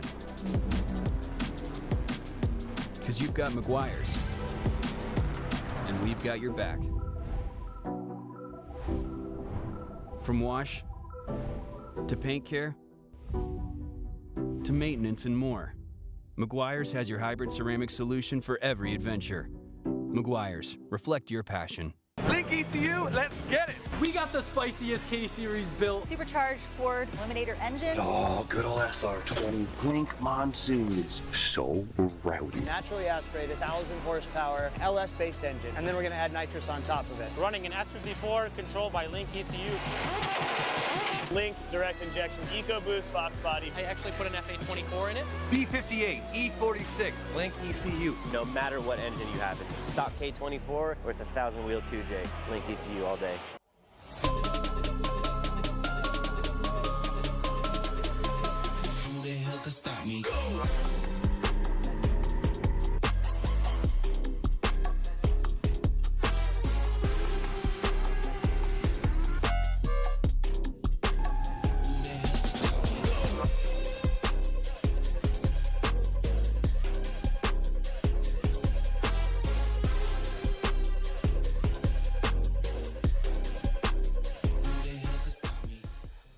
There's no better way to test your tires than on the racetrack. That's why at Kenda Tires, we compete with the same tires we sell. And that's how the technology built into every Vesda UHP Max Plus tire goes from podium to pavement. Whether you're a professional driver chasing podiums or a grassroots enthusiast looking for weekend excitement, Kenda Tires are designed for your journey.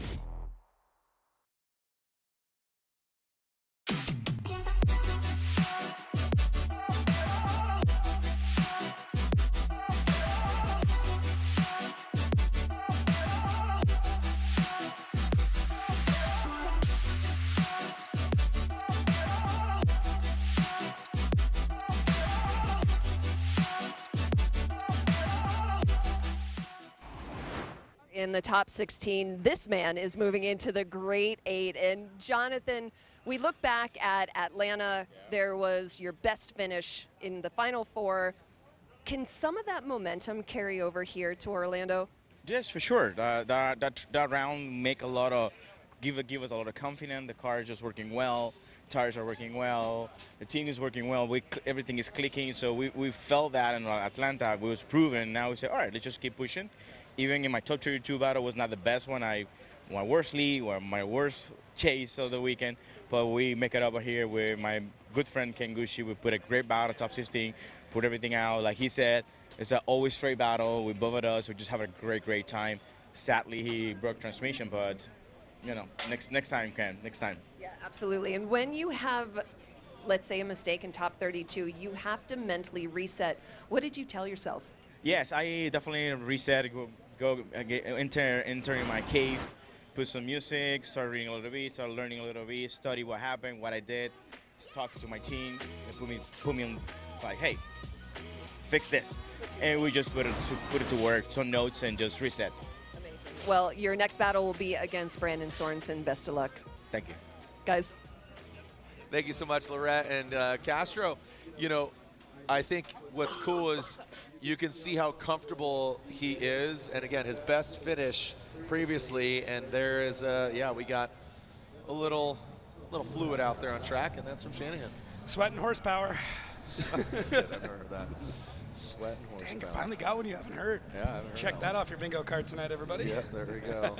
I-25. Yep, nailed it. No, you guys hold up that truck. You guys don't go anywhere. Okay, cool. Thanks, brother. They're doing a great job. Hey, everybody needs a supervisor. Yep. All right, so it looks like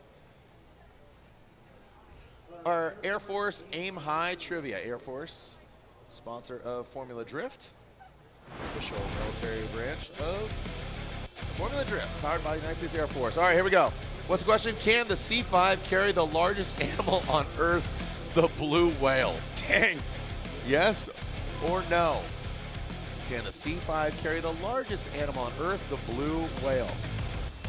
You say yes or no? I'm going to say yes. I don't know. I'm going to say yes. I don't think it asked the question because it said no. I mean, so maybe it's like a little deduction, bit less. but C5, That's a blue whale's that's a big vessel. Yeah, I mean, it's the biggest animal that's ever existed. Yeah. All right. Well, while we clear up the track and while you answer the United States Air Force Aim High Trivia, let's take a look back at our video series, Send It. We have a lot of fun. It's a little Formula Drift adjacent, a little partying, a little this, a little that, a little bit of everything. Let's send it back to Long Beach.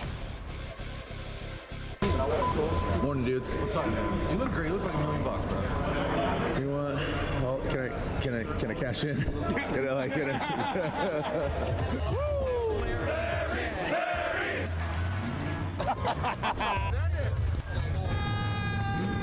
It's coming to my office. Oh, let's send it! Almost made me poop. Welcome back to the streets of Long Beach. Once again, here we are. The Shoreline Showdown is a street right here. It's where the drivers finish on that public road, and that's where we're gonna begin. Roads are closed because the cars are coming. There's a ton of cars, there's a ton of traffic. I don't know how they're gonna get in here.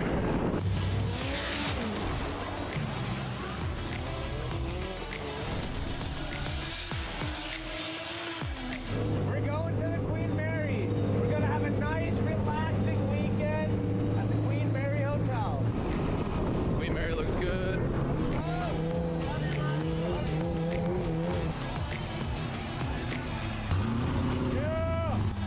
There's a lot of people here, Larry. It looks crazy.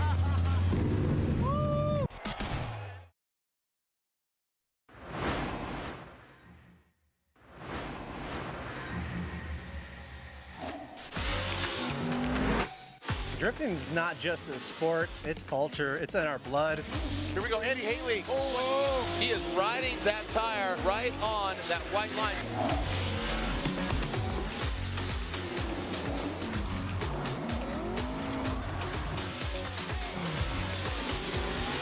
Tires are what we live and breathe in Formula D. We couldn't do this without them. There's a place no map will show you. A secret spot. A high-performance hideout for cars that crave chaos. New brakes? Check. Roll cage? Check. A spoiler so big it doubles as a picnic table? Oh, you bet. Every apex we nailed, every second we shaved, it's all knowledge that goes right back into your ride. Look like fun? It is. You in?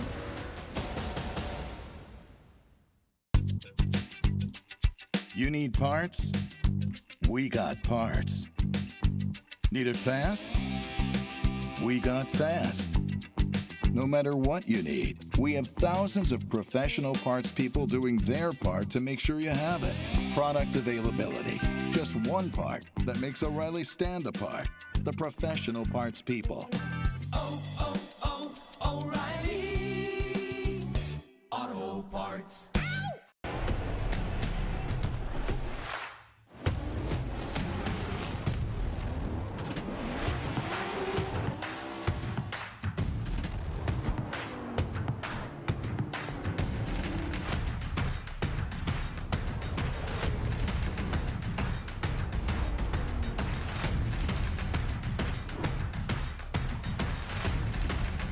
GT Radio.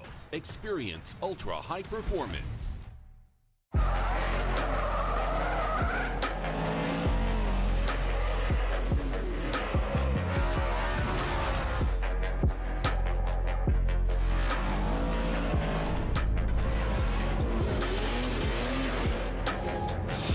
that car, baby.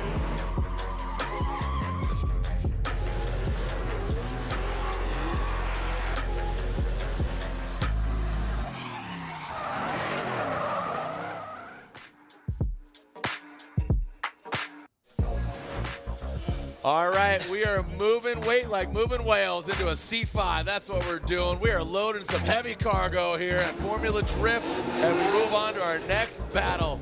LBs, HPs at OSW for FD, round 3, baby. That's what we're doing. Acronyms, clutch kicking, and taking some names. We got Simon Olsen, Odi Bakchis. Simon Olsen, once part of that Odi Bakchis camp, now behind the wheel of his trusty Mark V Supra. Odi Bakchis focusing on his program. This is kind of no grudge, but this is just, again, this is a point to be proven. Look at the wins, 3 over 1. That's what I'm saying. 3 wins for Simon Olsen, but as you alluded to earlier, I mean, different machinery. All right, so here we go. Odi Bakchis will lead. Simon Olsen will give chase. Odi Bakchis in his ear. He's got JTP, Justin Pollock, a former Formula Drift driver. Simon Olsen, who's a spotter now? I'm not sure. He's changed that a couple of now. There we go. Here we go. Odi Bakchis leading field suspension. GT radio S15. He initiates. Odi 6 to the wall. Simon Olsen, little delayed. Failure to launch there. Odi Bakchis, little clutch kick attitude there. You saw, wasn't smooth. Simon Olsen, very shallow transition. Shallow at all the angle. Looks like he might not be 100%. Might need a little Ricola here. Maybe got a cough. Smooth that thing out. So I saw you, you peaked your eyebrows. Yeah, it looked like at the end of the first outside zone that Odi might have gotten into the wall or something. It was interesting. Yeah, Reese gave me the thumbs up on that one, so I'm on to something. But Odi gets into the first outside zone really well. Look at that. There's the bump. And then another one potentially. So either way, Simon was pretty far back, and there's some, I mean, if you really want to nerd out with some of the rulebook stuff, there is some lines in here about a driver making a mistake in the lead and the chase driver not being close enough for it to affect him. That might be the case here because Simon, if Simon was right on Odi's door and this happened, that is one scenario. But Simon was back by a few car lengths. Either way, Odi had a mistake in the lead in the first outside zone, but in the chase, Simon really wasn't into play. Inside clips, things get better. Outside zone 2, even better for both drivers, but that first outside zone, man, that might be what changes everything. Let's see what Simon Olsen could do out front. He's got the clean air, mildly smoky air. Simon Olsen comes down the line. Inside initiation, so there it is. Simon in the lead. He's still struggling, and that gives Odi an opportunity to have good proximity because looks like Odi's got that horsepower on deck. He worked his, whoa, buddy! Odi Bakchis lunges forward. That's not where he wanted to be, but maybe on that transition, the car just ripped up. But Simon, he found that sweet spot on that second outside zone, but was that too little too late? And again, bashing into that wall, did that affect Simon? It seemed like he was low. He was kind of running his own game on that first run. This is that battle we talked about. I don't think there's any grudges, no hard feelings, just focusing on their programs. Let's take a look at it again. High in the sky. So Simon initiates, but actually has a bit too much angle at initiation. It means he's lower on the bank and isn't able to really get into it. So essentially misses that entire first outside zone. So that's big. Then we get through the inside clips, would look pretty good, but because he's got such a different line coming through there, puts him off angle. And then through here, Odi really feels like he was holding the car back, didn't want to get into the pocket. I think he could. Odi's car has the capability. One of the fastest cars on grid, arguably one of the best set up cars on grid. So he could dive into that pocket. So to me, it looked like he was purposely kind of holding back on like, listen, you missed one zone completely. What are you going to do through the rest of it? So BC Racing custom coilover side by side here. I mean, Odi had a mistake, but was in that zone. And that mistake actually allowed Simon to kind of catch up.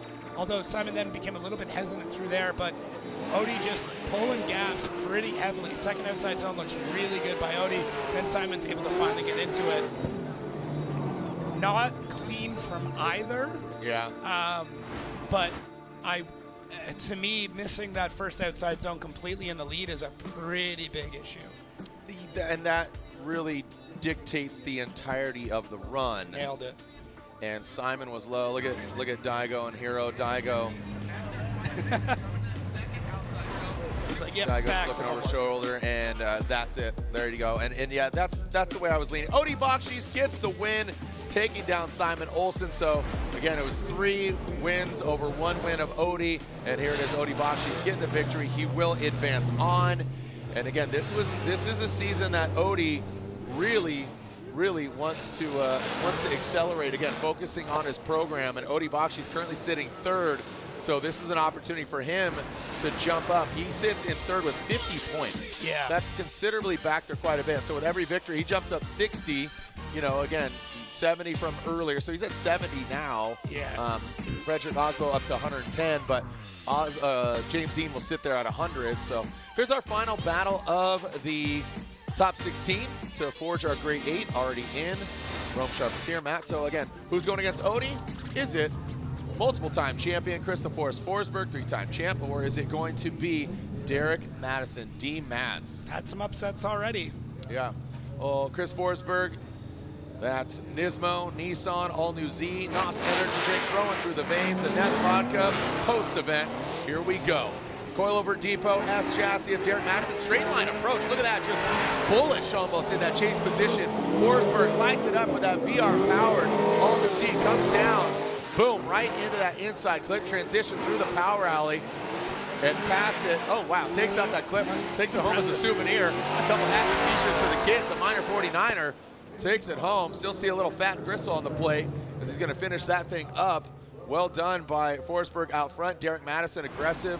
Again, he knows he's going against a vet from day one. But the confidence in that, you know, you can run hard. I would like to have seen Derek in that zone a little bit earlier in the chase, but solid chase from Derek Madison. I mean, really punching above his weight, gets really into that inside clip, does a fantastic job from both drivers through the second inside clip. And then Derek right here falls into pattern, doesn't have the proximity, but does mirror the line and angle quite well through that zone. I mean, Chris, solid run out front. Yeah. Just very, very solid. Clinical. Smooth. Yep. Nothing too wild. crazy, but like what you expect from Forsberg, Yeah, and that's where it gets interesting for the for the judges. It's hard not to judge Chris Forsberg against Chris Forsberg and what he is capable of. Right now, I think he's finding a sweet spot. Where he's at is exactly where he needs to be, and this is where he strikes. All that veteran knowledge, car builds over the years. I mean, always been Nissan power plants. Even when he had a V8, it was the VK56 under the hood of a Z. It was always, even like I said, VR, always Nissan. He has a Forsberg edition truck. Yeah. So it's really cool to see that as Justin Smash is in the air, eye in the sky. We have our Truth Serum, which is the more stable drone. Here we go. D-Mads out front, Coilover Depot, compressing on in. Here we go. Derek Madison initiate. Forsberg slides this side, has to back off here. But again, setting precedence. We want a good lead run in order to have that chase run. Now coming down, look at Forsberg right there, navigates on the inside of Derek Madison, finds that control, now slides into that second outside zone. A little bit of space in between them, but like I said, from the jump, Derek Madison bigging him up. If they step outside of their car, Derek is going to give a big hug to Chris Forsberg. This is, I'll tell you, seeing Derek Madison, a sophomore season here at Formula J Pro, always has a great attitude. I said, dude, looking good, dialing in. He's like, hey, you see the van? The livery matches the car. Like, I love it. I love the party shirts. He's a party animal, dude. This is fun for him. He wants to win, but driving against a vet and an OG like Chris, that's a big moment. Yeah, you nailed exactly what I was thinking here. Going up against a Chris Forsberg and holding your own against Chris Forsberg, that alone is such an amazing point in your career where you can say, ooh, I went hard against Forsberg. And, I mean, this is a tight battle. It's a really, really good battle from both of these drivers. And Forsberg does such a good job. He doesn't overdrive this. He doesn't overcommit. It looked like he was going to here at initiation. And Forsberg could have thrown the whole thing away there. And I think that bit of a, pucker moment, if you will, really set the rest of the tone for him. This transition, though, from Forsberg, oh, it's so buttery smooth. Yeah, just times it out, pulls back, dips in behind, pulls back in, just so good. Veteran move. Oh, so veteran. Absolute veteran move. And Chris is notoriously one of the best as far as timing. His awareness, it's when you see that boat captain that pulls that boat up to dock and just doesn't even look, and just does it, and boom, throws the ropes over and hooks it up. That's what Chris did. He landed that boat. There you go, Chris the Force Forsberg. Well done Reese, if we could get a quick explanation, Forsberg, just a veteran move. D-Mat's good attitude, but your thoughts real quick. Yeah, so D-Mac in the lead, we saw that he had a slight bobble going into OZ1. He was also 2 inside for inner clip 1 and inner clip 2. All right, so we have three errors there. Forsberg, he did a really good job in the lead. He had 1 tire off in outside zone 2. When you compare both those 2 runs and the whole battle entirely together, Forsberg gets the win. Thank you. Well said. All right, so as we advance on, well said. Thank you by Reese. And, ooh, here we are. Our grade 8 is set. The grade 8 is set. We got RCP, Rome Charpentier, and there is Matt Field. Matt Field, Borla. And there is the top 16. So we whittled it down from 33 yesterday, 32 today, 16, and now 8 before our eyes. RCP, Roman Matt on the left-hand side. Castro versus Brandon Sorenson. Aasbo versus Minowa, and Odie versus Forsberg. Yeah, great set of battles here into the 8. I mean, just absolutely solid. So cool to see some drivers moving up. I mean, having Rome be able to kind of take this battle on, get through one absolute monster of a driver. Can he do it again? Can he be our upset king of the night? RCP, that upset king. Yeah. The neon horse instead of the dark horse. Yeah. I mean, it looks like a rave is going on in his car right now. And then you got the black menacing Corvette of Matt, the beast of the Bayfield. Here we go, Matt Field initiating that Borla exhaust heat wave, lean customs Corvette. And look at Rome. This is a Rome we haven't seen this year. Just very aggressive. Jumps up on that second inside clip. Well done. Matt Field exceeds a little bit, but he knows he's got RCP right there. Holy cow, I don't know if I need to grab glow sticks or grab popcorn, because this is one heck of a show, man. And the party is right there down on track. The Type S lights are strobing. Well done. You cannot buy confidence like taking down a James Deane. This is the amount of adrenaline that Rome's got going on right now, the confidence that he's got in his driving.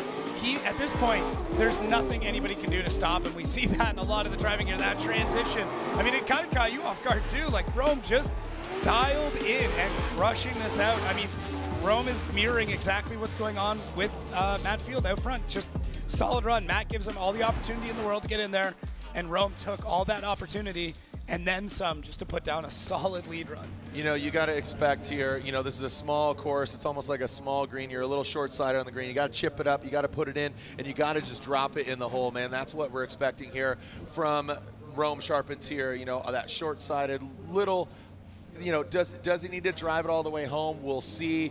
RCP, I think, needs to have a good lead run here. Try to force an error of Matt Field. I think overall, Rome has a really good opportunity to have a good lead run. Matt Field, he's going to be aggressive here. Watch this. Because he knows he's going against Rome, and actually surprisingly he doesn't. I think he kind of tiptoed up to the side, and Rome Charpentier put the car in the right place. Here comes Matt Field down into that inside clip. Now transitioning in a second. I'd like to see him bang doors. Matt Field gets a little disrupted in that second inside clip.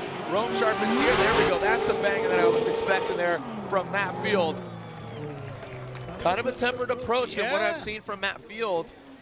I don't know if that was the right way to play this, to be perfectly honest. I would have wanted to see Matt Field a little bit more on it. I mean, nothing against Matt Spotter, one of the best in the game, but I would have been like, bro, you got to be on him the entire run if you're going to win. Just saw Rome go against James. Yeah, and Matt a little bit more hesitant. I mean, don't get me wrong, phenomenal job from both drivers, but right now, where we're at in this battle, especially what Rome has already done, Matt needs to be on him the entire time. So Rome's got a couple of spots here where it wasn't perfect, but really, really good, and this is where we start to see Matt reel things in. I like that he's gaining that proximity. He's only pulling out a couple of degrees of angle to do it, and he's not sacrificing that line, but really, really good job from these drivers on this set of runs. Gonna need a side-by-side on this one for sure.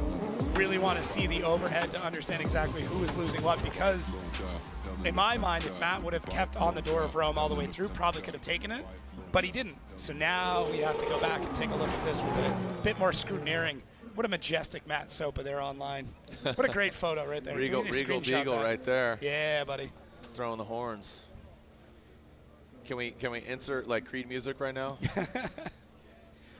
Can you take me so far? All right, let's take a look here. Let's take a look at our BC Racing side by side. Loving it. Right, so initiation. Both drivers in around the same time. Proximity. Give it a little bit to Rome on that. Angle, though, pretty close as we start to come through the inside clips. Looks really tight. Matt Field, though, actually a little bit tighter on those, catching those cones, bumping them out of the way. So that could be the difference maker. And then Matt's getting a bit more on that end. So, man, it's really, really tough. Really tough. Yeah, we are, again, this is where, you know, I think, I don't know. I have a few thoughts here, and I agree with that. Yeah, so do I. I think that is the fair assessment given what was going down here. Like you said, I think early on here we could see the judges doing here to there, and that right there, them elaborating and talk. I'm talking about the judges. They gave their verdict and then they elaborate. Yeah, they kind of like check notes after and share thoughts once the votes are in. Yep. So kind of compare, and a lot of the times it's just them confirming that they saw the exact same thing. Yeah, yep. Guess what? Things have been hot, but they are heating up even more. We are in the Grade 8 of Round 3 of the Formula Drift Pro Championship. Don't go anywhere. When we come back, we'll see some more drifting action.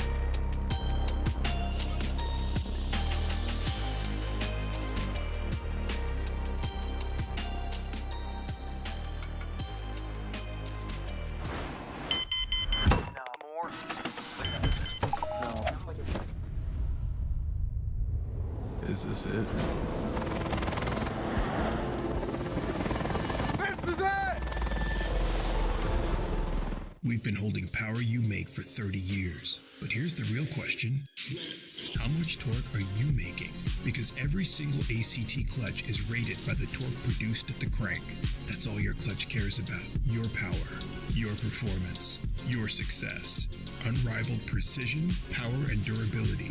Visit advancedclutch.com today. 30 years of precision engineering and performance excellence. Because every revolution starts at the crank.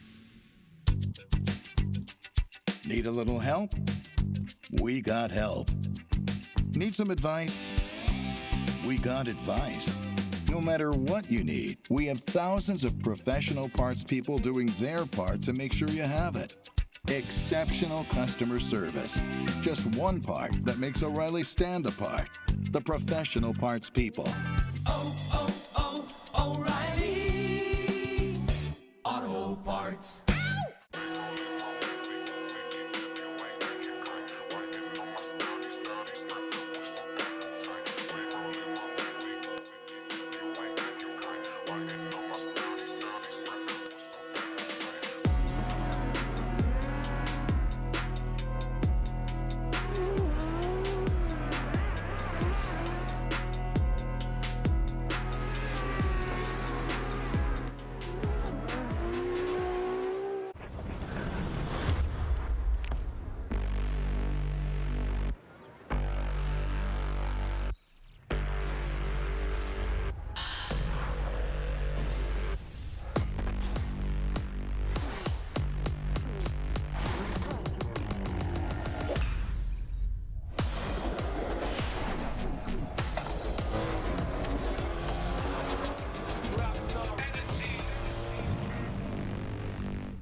Welcome back to Orlando Speed World. Formula just scorched. We had our first battle of the Grade 8, but it was too close to call, so it was a one more time, and it was unanimous between Rome Charpentier and Matt Field.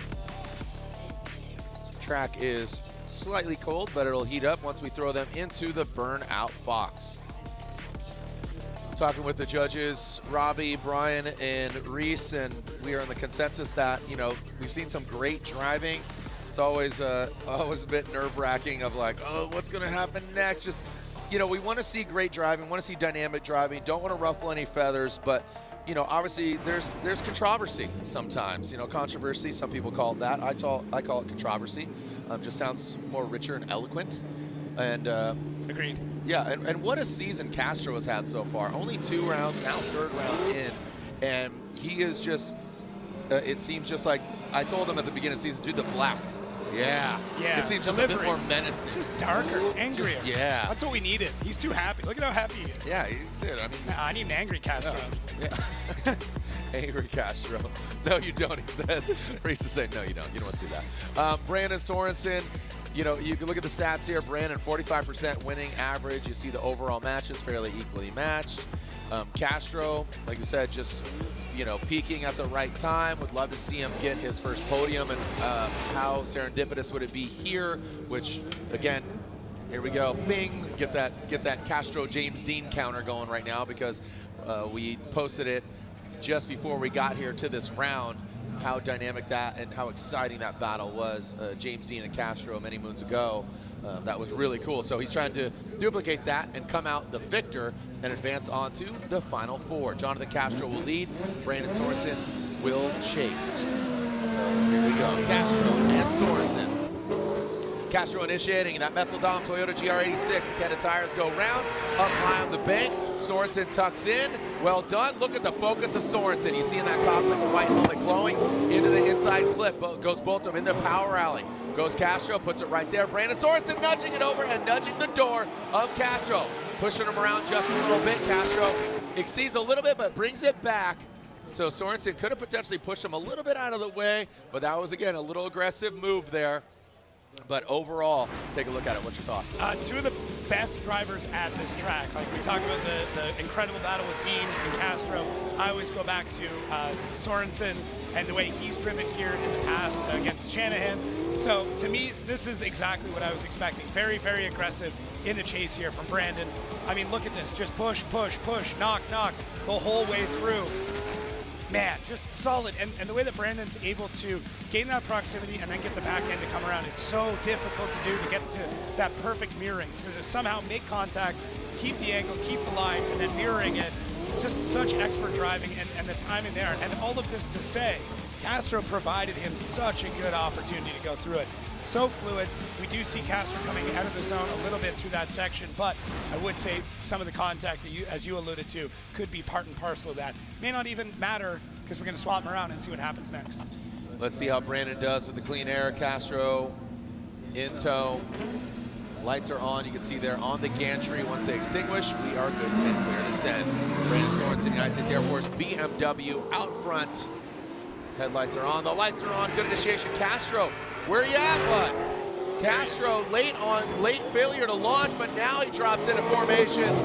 The crowd erupts for Castro, Dominican's finest. Now comes Sorenson snaps, and and the crowd explodes as Sorenson rotates, and that very well could have taken out Brandon. And this is, like you said, you know, that contact earlier with the wall, they had some repairs to make, and when they, you know, again, absolutely pumped. Where are my Jonathan Castro fans at? I didn't hear you. That was more than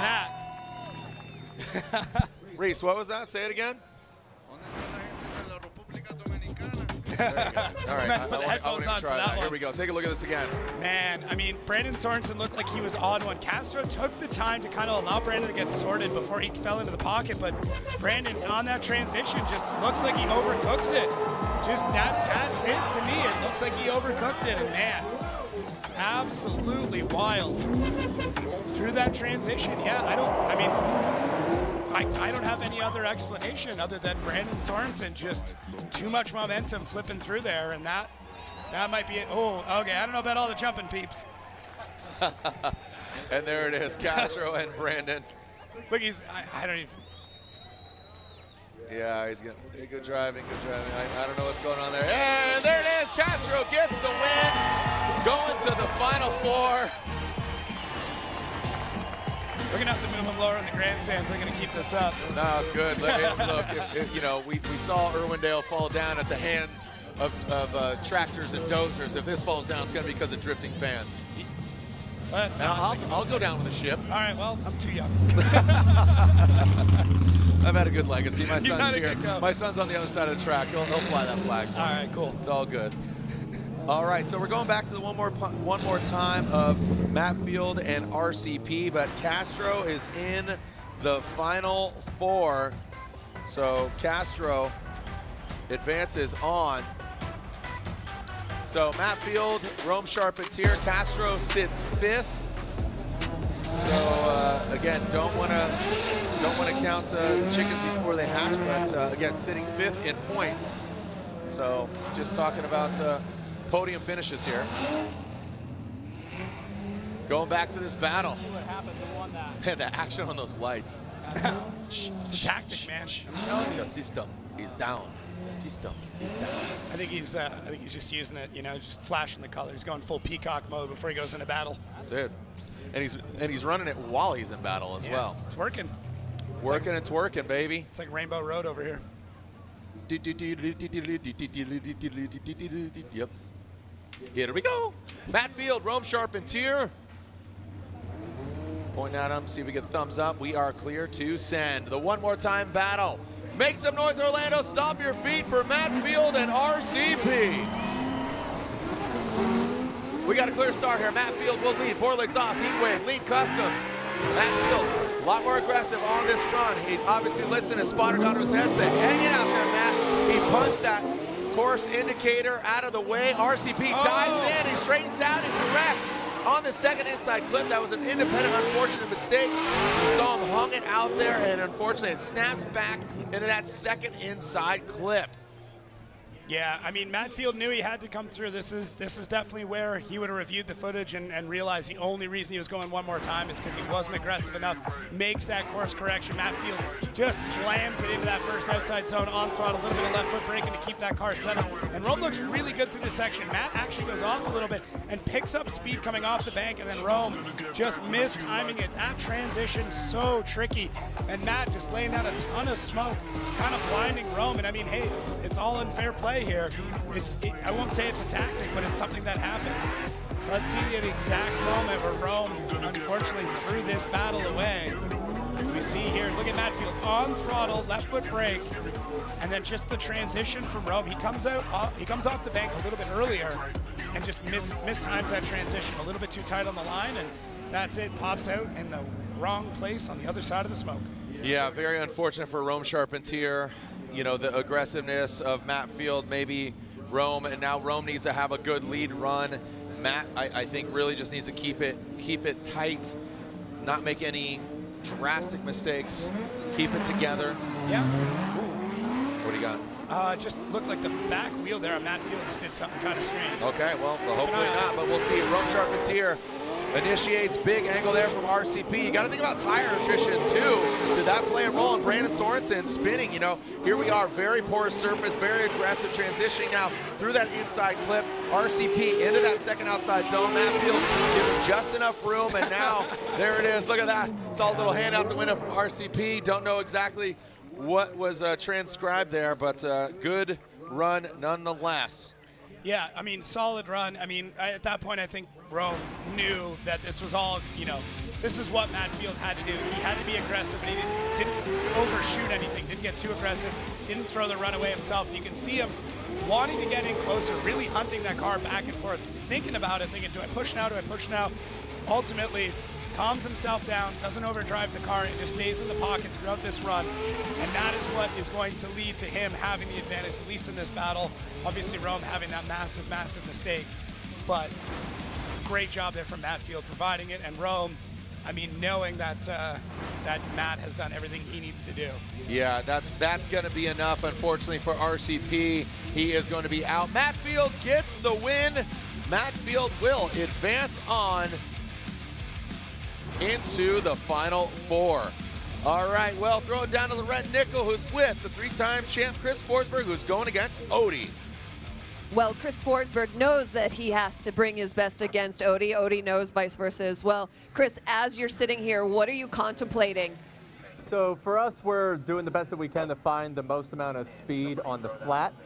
You can see everybody's pretty paired up well on the bank. You see a lot of really close tandem, but it's the final turn where you start to see the separation. And so even with Madison, you know, we had great bank runs, but you know, I was doing my best to keep up with him on the flat.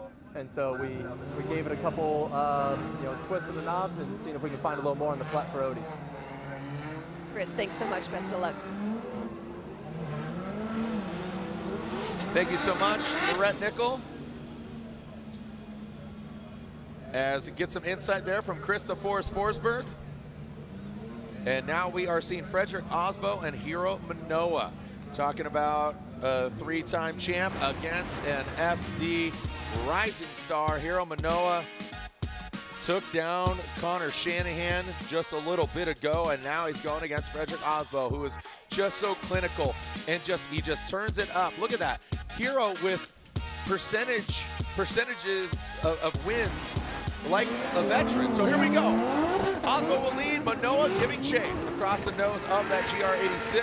Aasbo goes in, and now Frederick Aasbo, big angle, he turns it up, man. He is not letting his 15-year-old bully him around at all, transitioning in that second inside clip.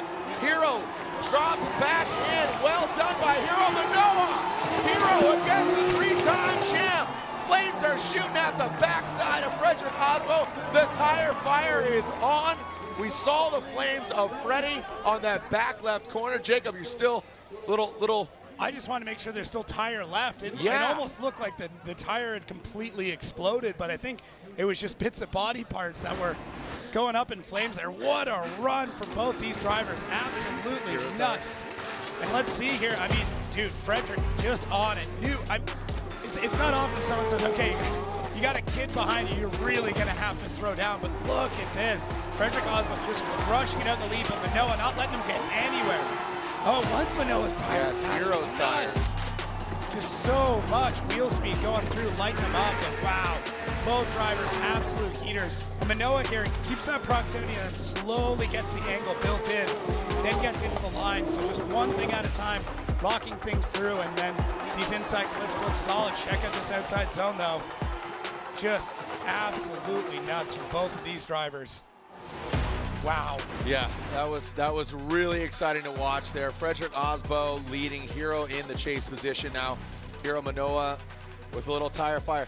With how aggressive that was, you have to think about the tire sustainability. Walking across this track right before driver introduction, as we let the smoke kind of clear out a little bit here, wind isn't as strong as it was earlier to let it dissipate and clear out. But walking across, you don't realize on how rough this surface is to chew up these tires. So can it hold within 2 battles? That might have played a role, again, in Brandon Sorenson spinning out. Hiro Minowa in the lead position, the Jubu Racing, 86. Look at Frederick sliding it back, yanking that handbrake, massaging it back there. Hiro Minowa, big angle, now coming off into that inside clip. Let's see if Hiro the veteran can drop in. Yes, he does. Into that second inside clip, Hiro Minowa. Can he play spoiler in our current points leader? And Hiro lights him up once again, crosses the finish line and extinguishes them. A little flare, literally and figuratively. Orlando erupts for Hiro Minowa and Frederick, the Norwegian Hammer, Aasbo. Man, we got the judges up here clapping and laughing, and this is why we all love drifting, is because of battles like this. This is how history is made, is when you have drivers that are on such a heater, literally through these runs. Look at Minowa, great initiation there, and Frederick Aasbo has a very similar way of chasing that Minowa does in that previous battle. Waits for Minowa to get set, then gets in there. Minowa right through here, big left foot brake to get that car to come through the inside clip. Keeps everything settled though, and then Frederick Aasbo, this is where he starts to reel him in. And Minowa's already got a tire lit up, getting into the second outside zone. And really, Minowa pulls a gap on Frederick Aasbo in the second outside zone. That is not something I thought I would say. Wow, solid run. Yeah, very solid run here. Judges are really breaking it down here. The crowd's chanting one more time. I mean, it is just so much fun. I mean, literally living up to the name Scorched. The tire fire goes on. And again, the big thing here is, look at, the Hero's already texting, what is this, Pops? He's watching YouTube. He's pulling up the live stream to run it back. Yeah, Hiro. Hero, focus. Look at, he's backing it up. He knows how to do this. Oh, dude, he is on it. He's taking a look at the battle. Look at that, immediately, tail of the tape. Yeah. The tail of the tape. Hey, where are my Frederick Aasbo fans at? Make some noise. Where are my Hero Minowa fans at? Make some noise.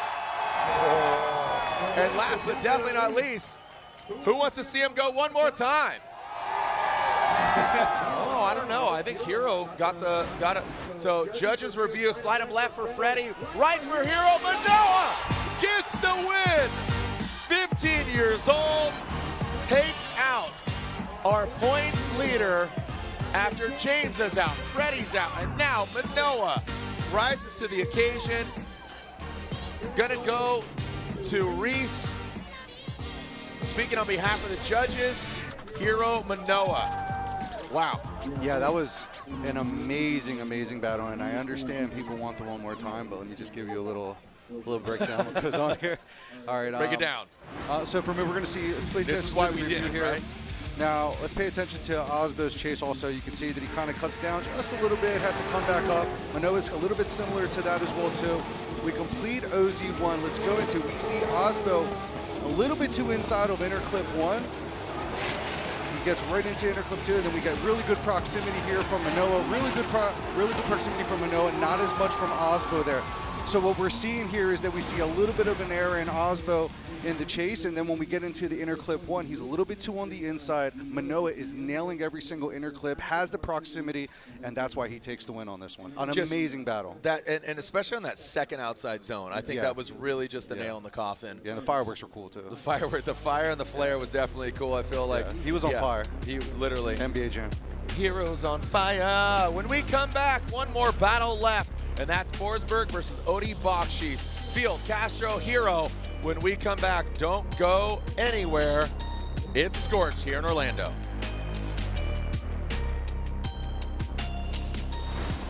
Link ECU, let's get it. We got the spiciest K-Series built. Supercharged Ford Eliminator engine. Oh, good old SR20. Blink Monsoon is so rowdy. Naturally aspirated, 1,000 horsepower, LS-based engine, and then we're going to add nitrous on top of it. Running an S54 controlled by Link ECU. Link direct injection EcoBoost Fox body. I actually put an FA24 in it. B58, E46, Link ECU. No matter what engine you have, it's a stock K24 or it's a 1,000-wheel 2J. Link ECU all day.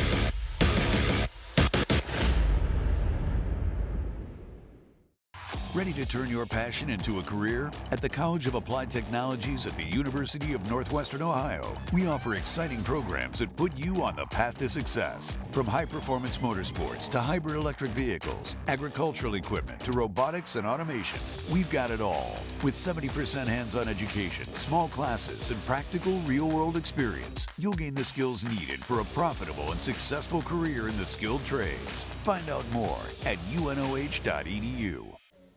Looking for what comes next? For that moment when everything finally... 1 minute!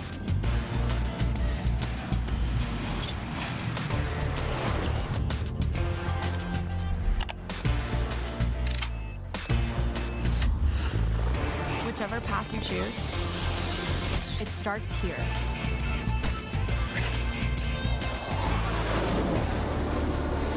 These are my race treads for going the distance.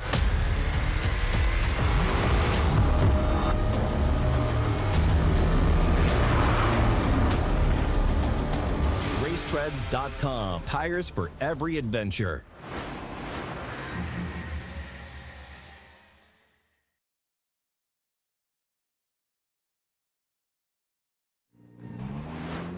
Interrupting Hero and Aasbo. My buddy Jeremy Underwood just texted me, who did our VO, Ryan Sage, and I love him. Look at this. Look at this. The family cheering him on. Hero Minowa, there's Daigo in his pit. Obviously, Jerry Yang Racing. They say, I want to see Hero and Aasbo drive just like this. And, you know, hats off to Hiro Minowa, hats off to Frederick Aasbo, and I'm sure game respect game. Frederick's like, dude, what a run, right? Yeah, just wild, and this kid just keeps getting better, man. Man, he is like a fine juice box. I can't say wine because he's only 15 years old. So throw it down to Lorette Nickel. What is the energy like down there? My goodness, the celebration when Hiro drove in was absolutely electric. You are a monster. That was phenomenal. How did you put that all together? Yeah, incredible. That was, you know, so good battle, and I have a good lead and good chase, and Aasbo has also good lead and good chase. That was so close battle, but I'm so happy to get the win, and I cannot wait to drive in the final four. And you know, like the Olsen was. For me, it's so special place. You know, like last year I got the first place in this track, so this year I will get first place, Ichiban. Hiro, so happy for you. That was absolutely incredible. We're looking forward to more in top 4, guys. Shots fired. He says Ichiban. If you don't know, that's numero uno, baby, number 1. So he says, you know, Orlando a special place, but we'll see if he can get that.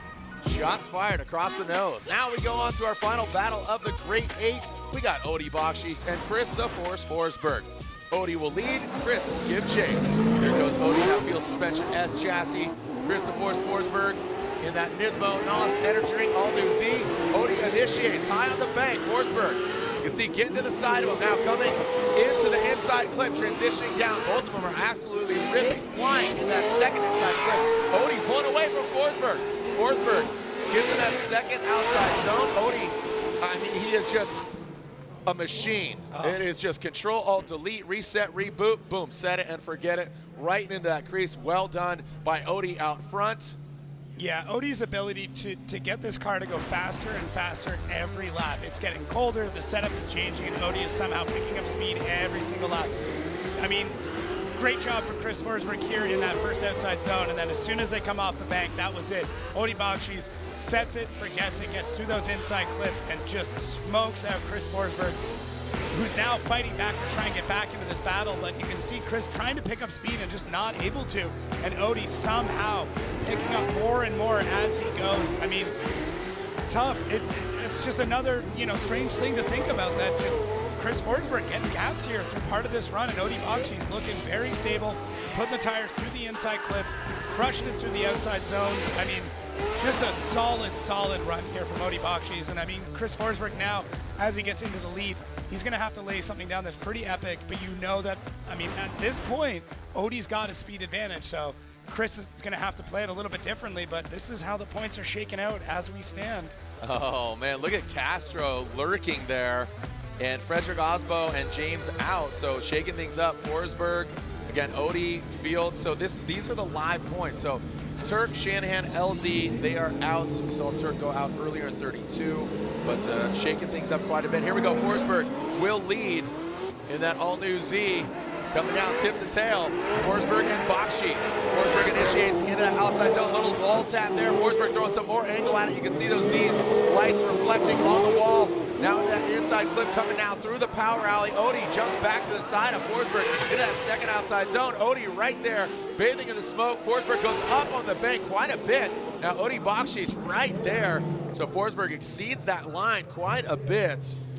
Yeah, this is, to me, this really becomes a setup battle. This is one driver who absolutely nailed the setup of the car and the other driver that didn't. And this isn't anything against Forsberg or the team or anything else. It's just so hard to compete with the knowledge base that Odi Bakchis has, because both drivers, equal footing, both drivers are incredible, amazing pedigrees. But what it kind of came down to is who could extract the most amount of grip out of their cars and keep that longevity through the run. And Forsberg here really just looking like he just ran out of grip on the car, trying to give it maybe a bit too spicy earlier on, and Odi just able to keep that speed going. It's so tough to try and keep any sort of tire under this car for 2 runs, and Odi's just got that secret sauce, man. He's so knowledgeable when it comes to getting the car set up, getting the speed out of it without overcooking the tires and keeping that longevity. Final battle of the Grade 8, and Odi joins the Final 4. Odi Bakchis is in the Final 4. He will go against Hiro Minowa in there, and we have our Final 4 established. Local time just before 10 p.m., 9:48, and we have our final 4 set. So it looks like Matt Field, Jonathan Castro, Hiro Minowa, and Odi Bakchis in the final 4. And I mean, just if you would have said that those guys were going to be in the final 4, I mean, where's James? Where's Freddie? Where's this driver, that driver? I mean, so very, very diverse. Yeah. And this season, and this is a testimonial too, I love having a top 32 in pro. I think we should always have a top 32 because things shook up quite a bit. Derek Madison, Ryan Turk, having that gear issue, that's very unfortunate, but those things happen. D Mads, again, goes against Chris Forsberg. There's so many stories. You called it the Cinderella story. So yeah, here we go. Jonathan Castro, he's got the pride of Dominican Republic. He's got the country on his shoulders. Matt Field, the beast of the Bay, 777. Borla performance, You're talking about, you can see the liquid molly, the Momo suit looking good, the heat waves on the face, the aviators. You can see just 2 very different schools of thoughts. The focus, the prowess. You can see these guys have gone against each other. Look at 69% winning percentage for Matt Field. Castro would love to change the statistics there. And here goes Castro. He will lead. He's seated 4th compared to Matt Field's 8th. And then on the other side, what's that? It's just awesome to see. I mean, this is Castro's shot for his podium. Yep. It's not that this is do or to die, solidify a podium. If he wins this is a podium for sure. This is a podium, his first ever podium. So here we go. Let's send it here in Orlando. Jonathan Castro. See Matt Field. He is allowed to jump the light a little bit there, or no problem for him pacing. Jonathan Castro, there goes Matt Field right to the side of the Methodon Toyota GR86 Mobile One Synthetics, rolling through the veins in that first inside clip. Great angle from Jonathan Castro. Matt Field jumps in on the inside, gets disrupted a little bit, now into that second outside zone. Castro, he is just setting course. He is setting sail on this potential podium, his first ever podium for Castro. Him and Orlando are peanut butter and jelly, man. Yeah. Peanut butter jelly time. Yes. God, I want to sing that. I'm not going to. Peanut butter jelly. And a baseball bat. And Jonathan Castro, I mean, launches it in there. Matt Field super aggressive right off the gun, right off the chase, gets into the pocket. And now this is right here. Matt Field just doesn't predict the movement right and cuts that angle too quick. Gets in too tight, punches that cone, and then Castro just so smooth. He is relaxed. It's like the picture on the side of his trailer. He's got his feet up. He's at the beach, race suit on, just chilling, relaxing. This is so comfortable for Jonathan Castro out in the lead here. And Matt Field trying to fight with how aggressive he wants to be. How much does he want to push the pace? Does he want to get in the side? And just doesn't get the timing right. Center punches that inside clip. And then through the rest of this run, looks really good though for Matt Field. He knows he's got to make up that ground, gets back into the pocket, starts to rub that wheel a little bit, and gets right into that fight as we see some flashlights on over at Odi Bakchis. Hood is off. Yeah, hopefully it's preventative, for Odi's sake. Taking a look at Castro, how he got here. Castro went against Brandon Sorenson, got a bit, look, Brandon looped it. Gushi is trans broke. A little bit of lucky breaks, but I'll tell you what, Castro's got himself here. Yeah. He's been driving really, really well. Matt Field, he had that one more time. Here he goes. Push comes to shove. The beast in the bay. Borla, heat wave, lead custom Corvette. Rips into that first outside zone. Castro drops into formation just like that. Inner batter. Let's get at her. Matt Field out front, inside clip. Castro allows him to go in front of him on that inside clip. A little bit of distance here. That grip up, that side grip. The GT Radial rips up in that second outside zone. You saw Matt Field go up and exceed a little bit. You talked about it, that tire attrition, keeping that car together, not getting too slick and being too aggressive. Yeah, it's such a battle for everybody, not just the drivers. It's for the team. It's for making sure you got the notes correct and getting every single last bit of tread out of your tire that you're running, and that is the difference maker. The tires are so competitive. You can't make any prediction of who's going to do what anymore. It's nuts. And now look at this. I mean, Matt Field out front, set it and forget it. He took notes from Castro's previous run and does such a great job. And this right here, this transition, Matt Field just stays on throttle all the way through. And that is where he started to make that separation. Castro doesn't panic, but does start to lose ground through a lot of this, realize he's not going to make it up, so then decides he's going to back up, follow the line correctly. You know, to me, that's the right call. Make sure you're covering at least the line and mirror the angle, and you know you're not getting the proximity. Don't throw everything else away to make up one thing. Just go for the two. So smart play from Castro. Your instinct is just to dive at the car. And the drivers are getting smarter and smarter, realizing the judges don't want you to do that. If you're getting gapped, don't just dive at them and straighten out. Set the car at line, get the angle right, and just go. Super vibey right now. Hey, round of applause for Matt Field and Jonathan Castro throwing the horns. The DR flag waving. So sick.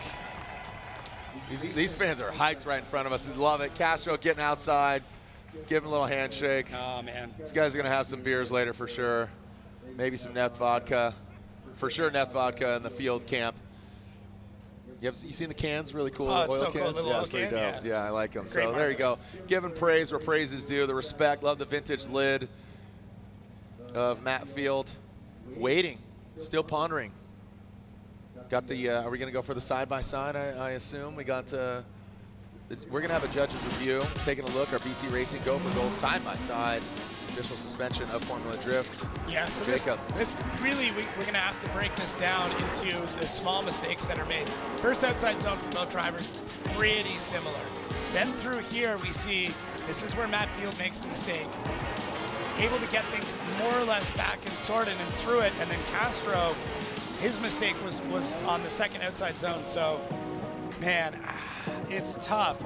It's really tough because you've got kind of one mistake that covers two zones when it comes to Matt Field, but Castro's mistake is only one zone, just much longer. Yeah. So that is the tough part with this thing is that Castro, I mean, the second outside zone was an issue, but Matt Field had two issues with inside clips. So. Oh, splitting hairs, baby. Where my Castro fans at? Make some noise.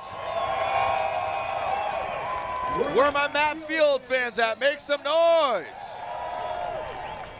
Who wants to see him go one more time? Can Castro get his first ever Formula Drift podium with this? He secures his first ever podium. Slide him left for Castro, right for Field. One more time. One more time. And Jonathan Castro. Wow. Yeah, just a couple of mistakes adding up. That's how it gets that difficult. So, yeah, we're gonna see him do it again. Wash, rinse, repeat. Set it, forget it, and they are going one more time. Reese is conversing with the judges. I'm letting him finish his conversation. Reese is talking to them. So, and Reese again. Reese said, Jonathan Castro. I was erring on the side of that. That's me personally. But again, one more time, I see that. What did you hear from the judges? Again, majority rules 2-1 to your Castro. So what I heard from the judges is that, you know, in the chase you see that Matt Fields has an error by going too inside, approaching inner clip one. So that's an error that they have there. And then we have Castro in the chase loses proximity in outside zone 2. So then that's why they dub it as a one more time. Now we can see here going through, you can see outside zone 1, they're pretty similar. There are some variances that are going in there as well too, but they're pretty similar going on here. We're going into the inner clip. You see the transition comes in. Matt Fields puts one tire in, gets really close on the inside. Then we can see a separation from Castro in the chase there. Now, where I see it is I saw that Matt Fields dropped the tire on outside zone 2, and I also see that in the chase, Matt Fields dropped the tire really on the inside, and that's why I ended up going with Castro. But I can see where the judges were coming from. I just ended up seeing maybe just one more thing on Castro's side, but we're going to go one more time. All right, so majority rules 2-1. We will see Matt Field and Castro go at it again. On the other side, we got Minowa and Odie Bakchis. Lorette Nickel is with Odie now.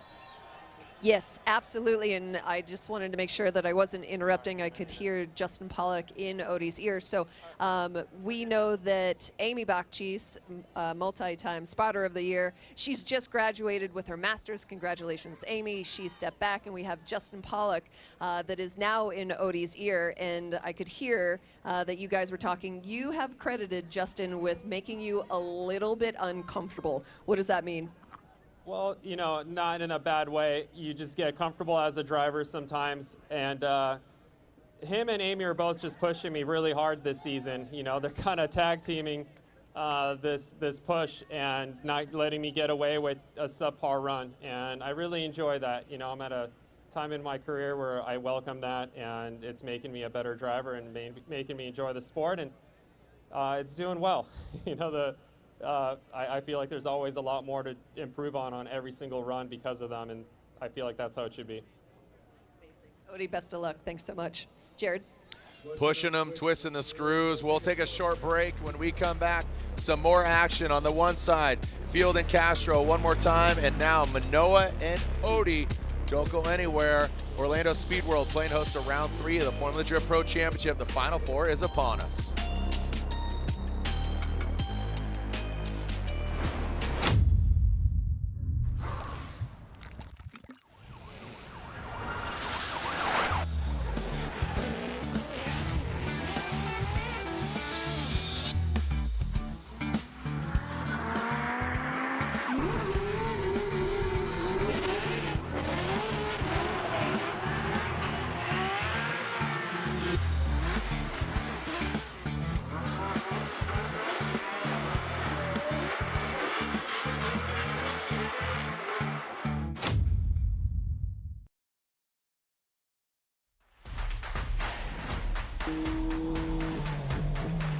モータースポーツで得た高度な技術をすべてのレイズホイール一本に込める魂は永遠に変わらない。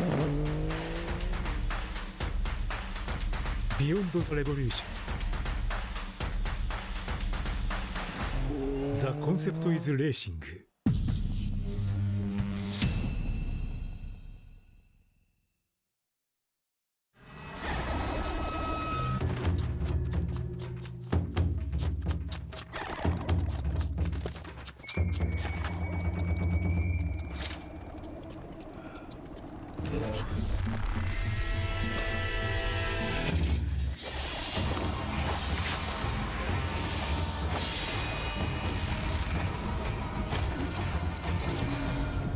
Made in Japan.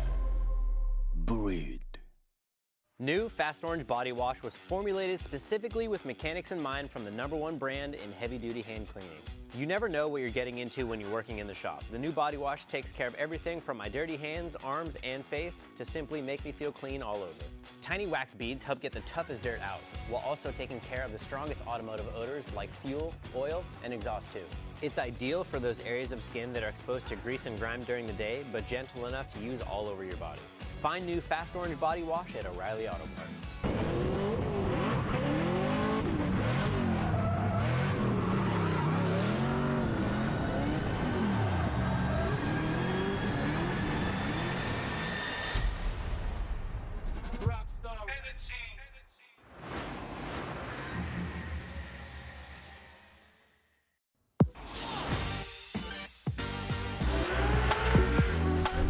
Every build tells a story. My street Supra needs to be smooth, reliable, and efficient. And when I need my competition Supra to perform, I rely on the best. Whether I'm running the canyons or managing my team, performance and efficiency can't be sacrificed. 2 builds, only 1 oil I trust. Eneos, the original JDM motor oil.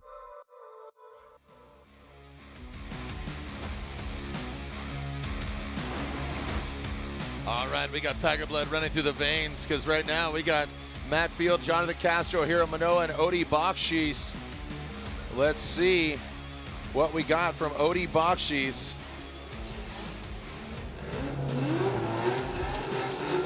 Yeah, this is. What can he do? What are your expectations there, Jacob? I mean, Odie's. I mean, he's going to have to drive as fast as humanly possible because Minowa seems to be able to catch up and run the door of pretty much anybody. So Odie, I think, is at a really good, advantageous spot where he can get this setup dialed, but we are talking about going against one of the other great teams and great setup groups in drifting in Jerry Yang Racing. So Yep. It's tough. This is really, really crazy. And look at how close this win percentage is. 72% for Odie, 70 for Minowa. So nothing between them. Look at these guys already calling for a one more time. Yeah, here we go. Odie Bakchis, Hiro Minowa. Be sure to join us at the podium ceremony. Who's going to be on it? Odie Bakchis, Hiro Minowa, TBD. Odie Bakchis, gangster angle. He talked about Justin Pollock, his wife in his ear, pushing him, and now Hiro Minowa pushing him around, but no, he's not. He is back there, and Odi Bakchis that second outside zone. Just as I say that, Hiro, he reels him in. Odi's got a rocket ship. He does. He does. Odi has a rocket ship, and like you said, that grip that he has, that side bite, is just shredding. Yeah, it's such a game of setup right now because the driving is so close, and the drivers at this point, they've got everything they need. So the difference between being an inch away and a foot away just comes down to a couple of small alignment things and really the nerve that you've got to pull the car in that close. But right now, every driver has got the ability, they've got the skill, they've got the knowledge. So it's going to be these small adjustments that are making all the difference. Minowa just putting the exclamation point at the end of the run, really gaining that proximity. But Minowa in the chase does take him a little while to get into the zone, but Odi not all the way deep in it, but both of them mirroring each other quite well through that part of the run. Yeah. Minowa through here pulls a little bit of angle out, and you can see just how fast Odi is because Minowa's got to worm his way in there. And it's not something we saw previously. Lighten up that tire once again.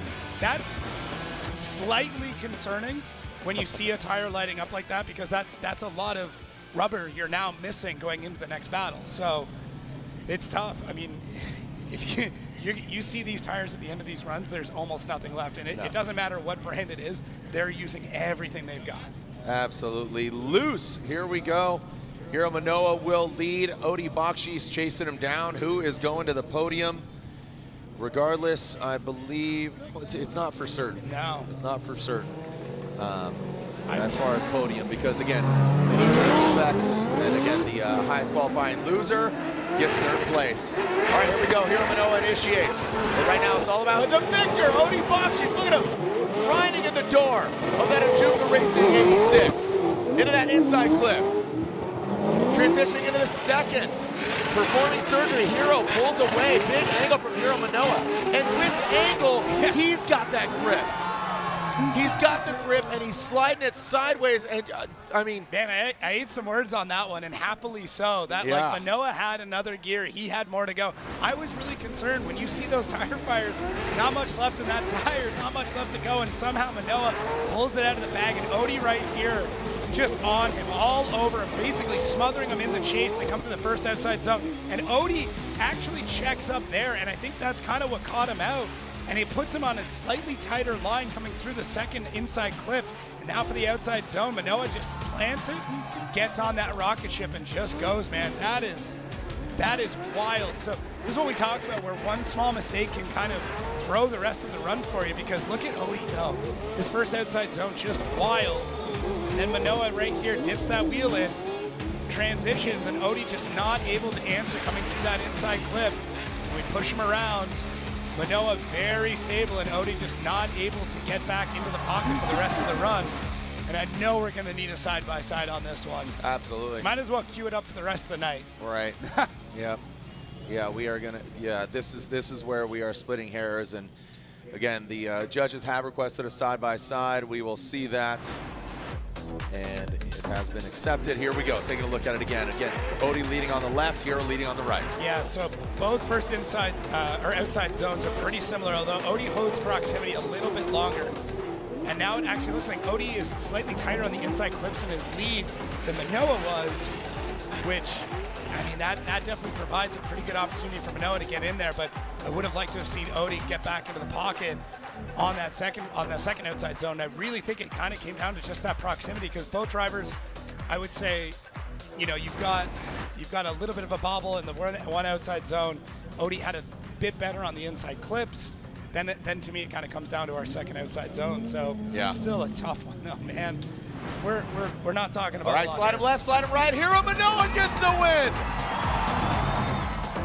Hiro Minowa gets the win and is going to the finals. He called it out, and he says Ichiban, well, he's one battle away. Looking like Nostradamus at 15 years old, calling it out and predicting the future, predicting and claiming his fate. There it is. Reese, going to you. Just elaborate, if you will. Yeah, Minowa did a really good job. He did a really good job being deeper in outside zone 1, did a better job at the inner clips, and then when it came to outside zone 2, I don't know how he did it, but he was able to just stretch them. and it was just a thing of beauty. I don't know. I mean, He Odie's found doing that an amazing, extra couple treads. I don't know if he just found another gear or what, but that was insane. Yeah, but Minowa just almost speechless there. He just and Brian's in agreement to see him shaking his head. Yeah, outdrifted him. It was sick. Yeah. All right. There. That's when you're kind of it's that X factor, and that is what just decides a competitor versus a winner. Yeah. And Hiro Minowa had that X factor. So here we go. The other side of the bracket, our one more time battle, Castro versus Field. Who's going against Minowa in the finals? It is guaranteed Odie Bakchis will get third place. He currently third as far as seeding, so he'll get third place. He's on the podium. So here we go, Castro and Field. Castro out front, Menthol Dom Toyota GR86 initiates. He's on those Kendon tires. He initiates, he throws it in. Matt Field tucks in nicely. Coming down on that bank into the inside clip. Perfect, right on it. Matt Field exceeds a little bit. He is aggressive. Is that the move? We got rubber on rubber crime into that second outside zone, but Castro was unfazed. Did not even flinch. So kudos to him. Great job by Field being aggressive. Was it too much on that second inside clip? We talk about compromising that angle for proximity. He compromised kicking back. He said, no, I'm not going to leave it in the judge's hands. I'm going to be aggressive. Yeah, I don't even know if Castro's heartbeat is going up at this point. He's just so chill in the lead here, just absolutely solid. And you see Matt Field just trying to mob him a little bit, really getting in there, really diving in. That's what you see through this inside clip. And Matt kind of cutting a bit of line there. And then we start to see a little bit of contact. And Castro, pretty solid. Could have got into that zone just a bit deeper, but almost playing a little bit of a long game, knowing what's going on as we see. Is it Minowa heading up to the fence to go see what all is going on? Probably with Daigo, wanting to watch the battle to see who he might be up against. Smart approach. Yeah, it's a good move. It's a bold move, Cotton. That's absolutely a bold move. But wise. Here we go. So who is Minowa going against in the finals? Now Matt Field will lead. Castro will give chase.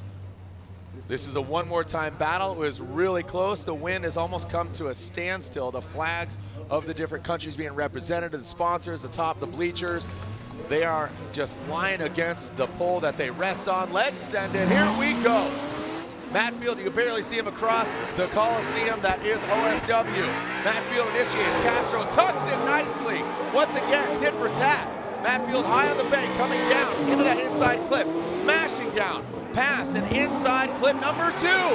Formation form, pulling away as Matt Field. He does exceed it a little bit, goes on that line. Castro kicks back, takes a tempered approach. The scale is on. I'm a Libra. I'm a scale right now, dude. Just you're weighing the differences. Yeah, I'm really trying to go through my head and run this back. Let's look at it. The visual is going to help, but man, it just feels like a repeat of what we already saw, which I'm not mad about by any means, because this is great driving from both of them. I would say that Castro just a little bit more solid in the chase, may not have that proximity, but Matt Field was kind of bobbling back and forth when he was in there. But Matt is so quick in the second outside zone. He's just so fast through there. It's wild to see how he's able to pick up that speed, and Castro's just not able to do it. But Castro just providing such a great opportunity when Matt was chasing. And yeah, I mean, I know we're going to need the side-by-side. I know we're going to need a judge's review on this. It's just one of those nights, baby. We're going to be doing this the whole time because these battles are not slowing down. Nope. These drivers are not giving up. Nope. They're not even providing an inch for any scrutiny here. It might be one of the hardest events these judges have had to go through. We're getting rickrolled right now. Never going to give you up. Never going to let you down. Yeah. What do you guys think? Are we going one more time? Look at it. All right, let's take a look. Or do we have a victor? I mean, this could be the previous battle that they had. It's so similar. Castro, really great job in the chase on the first outside zone. I would say better than Matt Fields on that. Inside clips, once again, Matt makes such a big adjustment there and center punches that. And then Matt cuts a fair bit of line to get back in there. And then Castro doesn't. I mean, cuts a little bit of that line.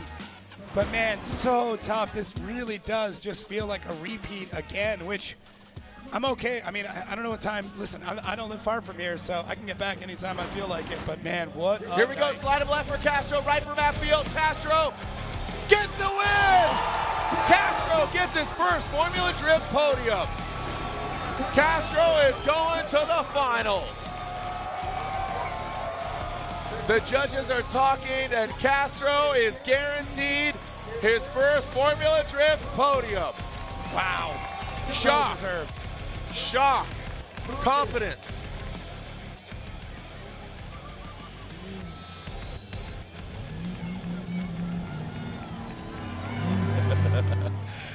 Man, and look at that.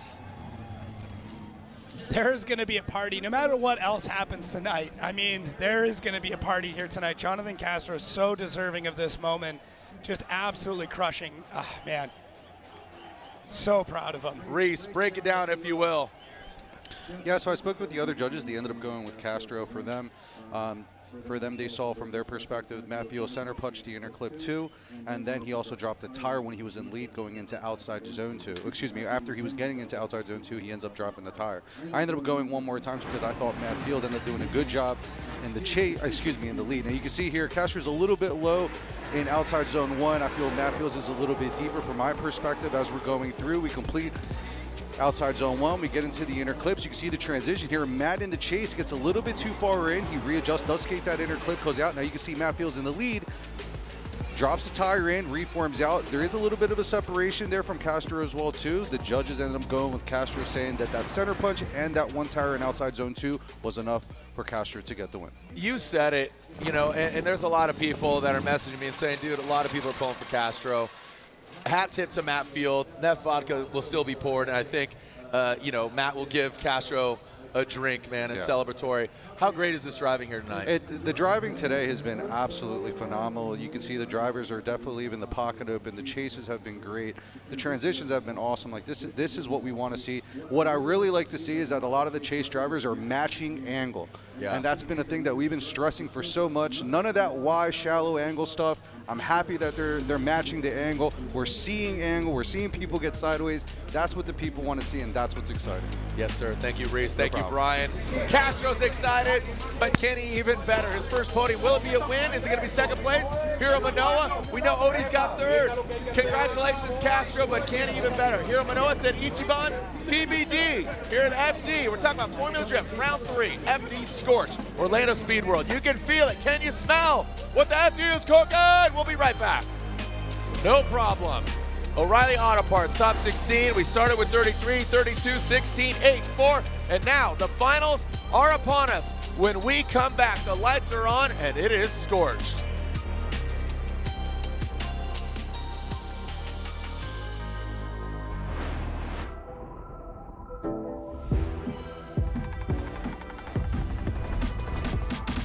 Get out there and have fun.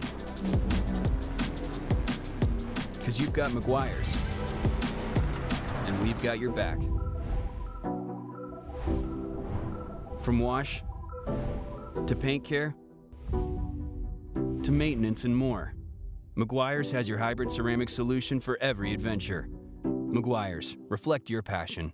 Link ECU, let's get it. We got the spiciest K-Series built. Supercharged Ford Eliminator engine. Oh, good old SR20. Blink Monsoon is so rowdy. Naturally aspirated, 1,000 horsepower, LS-based engine, and then we're going to add nitrous on top of it. Running an S54 controlled by Link ECU. Link direct injection EcoBoost Fox body. I actually put an F824 in it. B58, E46, Link ECU. No matter what engine you have, it's a stock K24 or it's a 1,000-wheel 2J. Link ECU all day. Who the hell can stop me?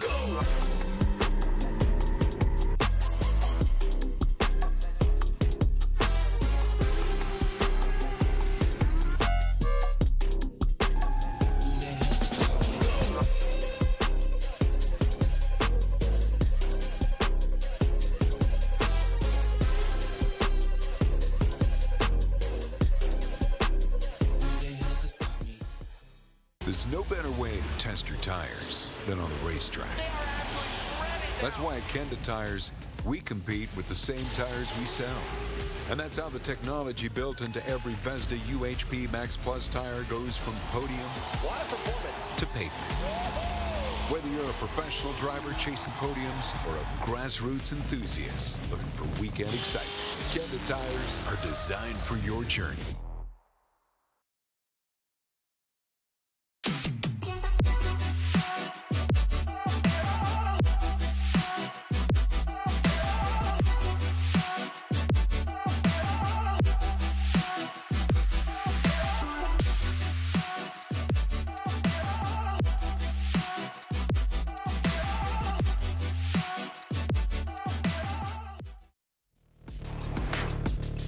what a great event so far, and the finals are here. Myself, Jared Deanda, Jacob Gettins, Lorette Nickel, your tour guide, but talking with the judges, just such great driving. You know, talking with Reese, Brian, and Robbie. The fans are loving it. New fans, veteran fans, new drivers, veteran drivers. Overall, we've seen such diversity, so the smile says it all. Lorette, congratulations from the box down to Castro, his first FD podium. I think he's won regardless of the outcome. This is an absolutely incredible moment for all of us that have witnessed Jonathan Castro's career up to this moment, and again, that momentum moving you forward from Atlanta. How do you even put into words what this moment means to you? I don't know, to be honest. Even it's harder to do it in English, so I wish I can do it in Spanish. I'll have a little bit more easier way, but I just kind of say correct moment arrive, everything clicks, the guys just work really, really good, the car is working great, just everything's clicking, you know, I just calm, enjoying the ride. Driving against amazing drivers is also gives you a lot of confidence. Matt Field put the show. I still have to look at the replay. I don't know how I beat him, to be honest. But we know we had a good car, we got a good chase onto the last part of the track, and we did a good lead. Repeat that, do it again. And my guy just said, hey, just do it again, we'll be fine. That's what we're doing. Do it again. Do you feel like this moment is the opportunity for you to stamp your name into the FD history books? Well, I hope so. I just wanted to keep doing this and supporting the Latin community. We got a lot of Latin support, and of course I'm Dominican Republic, but I believe I'm carrying the Latin blood here and bringing that we can do it. We're part of this, and we got some talents, and hope this give the next generations more fuel to come and help me, just myself. Amazing. And you've made mention that it's clicking. Can you identify what's working so well? I'm just connected to the car. Whatever the car I tell him to do, the car just do it. So that's what I mean clicking. Okay. So that's what I'm doing. All right. And I got a good friend, Ken Gushi, who told me that I got some sort of good aura, that I have to take it. He tried to take it out from me in the top 16 battle, but they said, hey, no, it's back. I just saw him, and I know he knows what I mean. It's yours. Yes. It's yours. All right, well, let's keep this momentum going. Jonathan Castro, we're about to see you in the finals. And again, this is, guys, as we know, the furthest that Jonathan Castro has made it in his FD career, and we couldn't be happier for him. Look at that Goosh coming over. And, you know, when Gushi was out, you know, he said, all right, now go win this thing. There you go. Everybody's, you know, I got a text. I'll shout him out. Pat Gooden, he says, dude, me and my mom, Donna, cheering him on. You know, so, you know, I think they're at the local, where are they at right now? Probably Texas Roadhouse. They're probably at Texas Roadhouse watching this on their phone. But they probably fought to get it on the TV. Well, all joking aside, congratulations to Castro. He seems very calm. Yeah. Even given the scenario here, because he knows that, you know, you don't want to overcook it. You don't want to get over-enthusiastic, because we saw what Hero could do, and it could be either of these drivers' opportunities. So we do, again, reiterating, Odie does get third place. It's about winning, so Matt and Odie will end up with the same amount of points for this round of competition. So, you know, again, the crowd is still sticking around, loving the vibes, loving the energy. Overall, what a great event. So, you know, here we have Hiro Minowa, 15 years old, and Jonathan Castro making history for himself, the first ever podium for Jonathan Castro, making history here many moons ago. We talk about that James Deane battle, but right now he's trying to make history for himself, and not only getting his first podium, but making it a win. You know, Hiro said Ichiban #1, but Jonathan Castro's going to try to put a stop to that. Yeah, he's going numero uno, that's for sure. Right. Why do you think this event has just equated to such dynamic driving, so unique? I'm expecting this from E-Town. E-Town gets, it's flat. It's no banks, but it just gets more volatile. Do you think it's the walls? I was talking with Reese. What do you think? Yeah, I think E-Town, the big difference is there's so many surface changes that you have to pick something to kind of set the car up for. And here, the drivers are making all the correct choices. You've got one surface, and the surface is a cheese grater, but they're figuring it out, and they're doing such a great job, and everyone's just getting better with every battle. And yeah, I mean, you can take a look at our schedule here coming up in a couple of weeks' time. I mean, not long. E-Town, dude. It's like right there. St. Louis, it's hot. Yeah. Seattle, love it.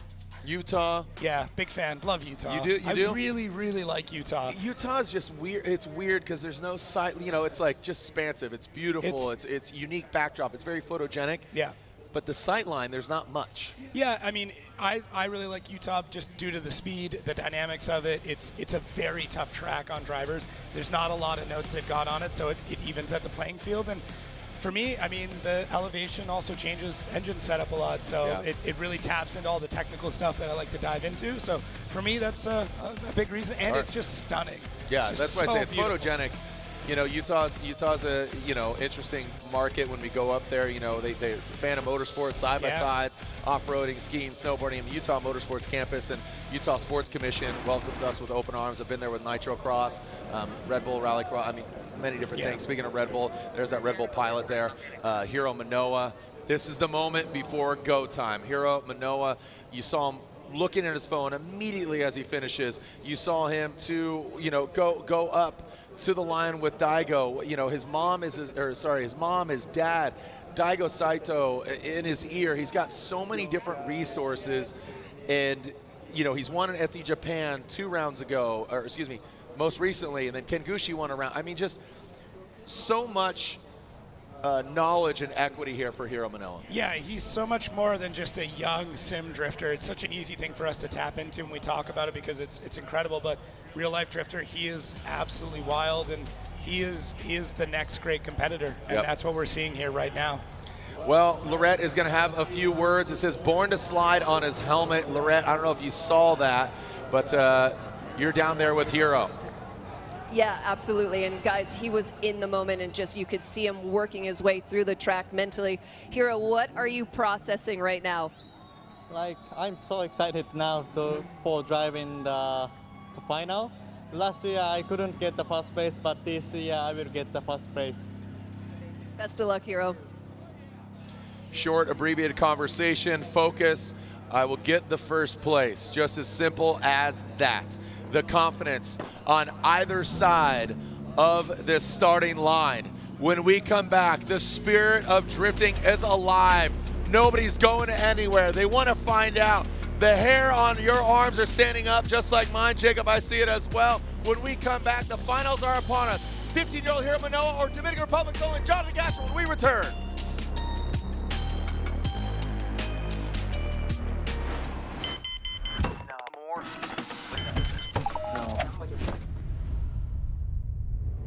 Is this it? This is it! We've been holding power you make for 30 years. But here's the real question. How much torque are you making? Because every single ACT clutch is rated by the torque produced at the crank. That's all your clutch cares about. Your power, your performance, your success. Unrivaled precision, power, and durability. Visit advancedclutch.com today. 30 years of precision engineering and performance excellence. Because every revolution starts at the crank. Check engine light on? There's an O'Reilly Auto Parts. Turn left, Tyler. Take the guesswork out of your check engine light with O'Reilly Veriscan. It's free and provides a report with solutions based on over 650 million vehicle scans verified by ASE certified master technicians. And if you don't want to do the repair yourself, we can recommend a shop for you. Okay, Tyler, let's go fix your car. Auto Parts. These are my race treads for when the road ends. These are my race treads for shredding the slopes. These are my race treads for setting the hook. Racetreads.com. Tires for every adventure.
Welcome back.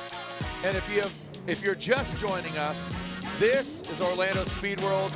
This is Formula Drift Scorched. Also, round 3 of 8 of the Formula Drift Championship. History is about to be made. Hiroya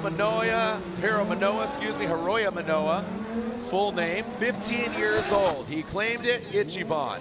Jonathan Castro from Dominican Republic, his first ever Formula Drift podium. He is guaranteed at minimum second, as is Hiro.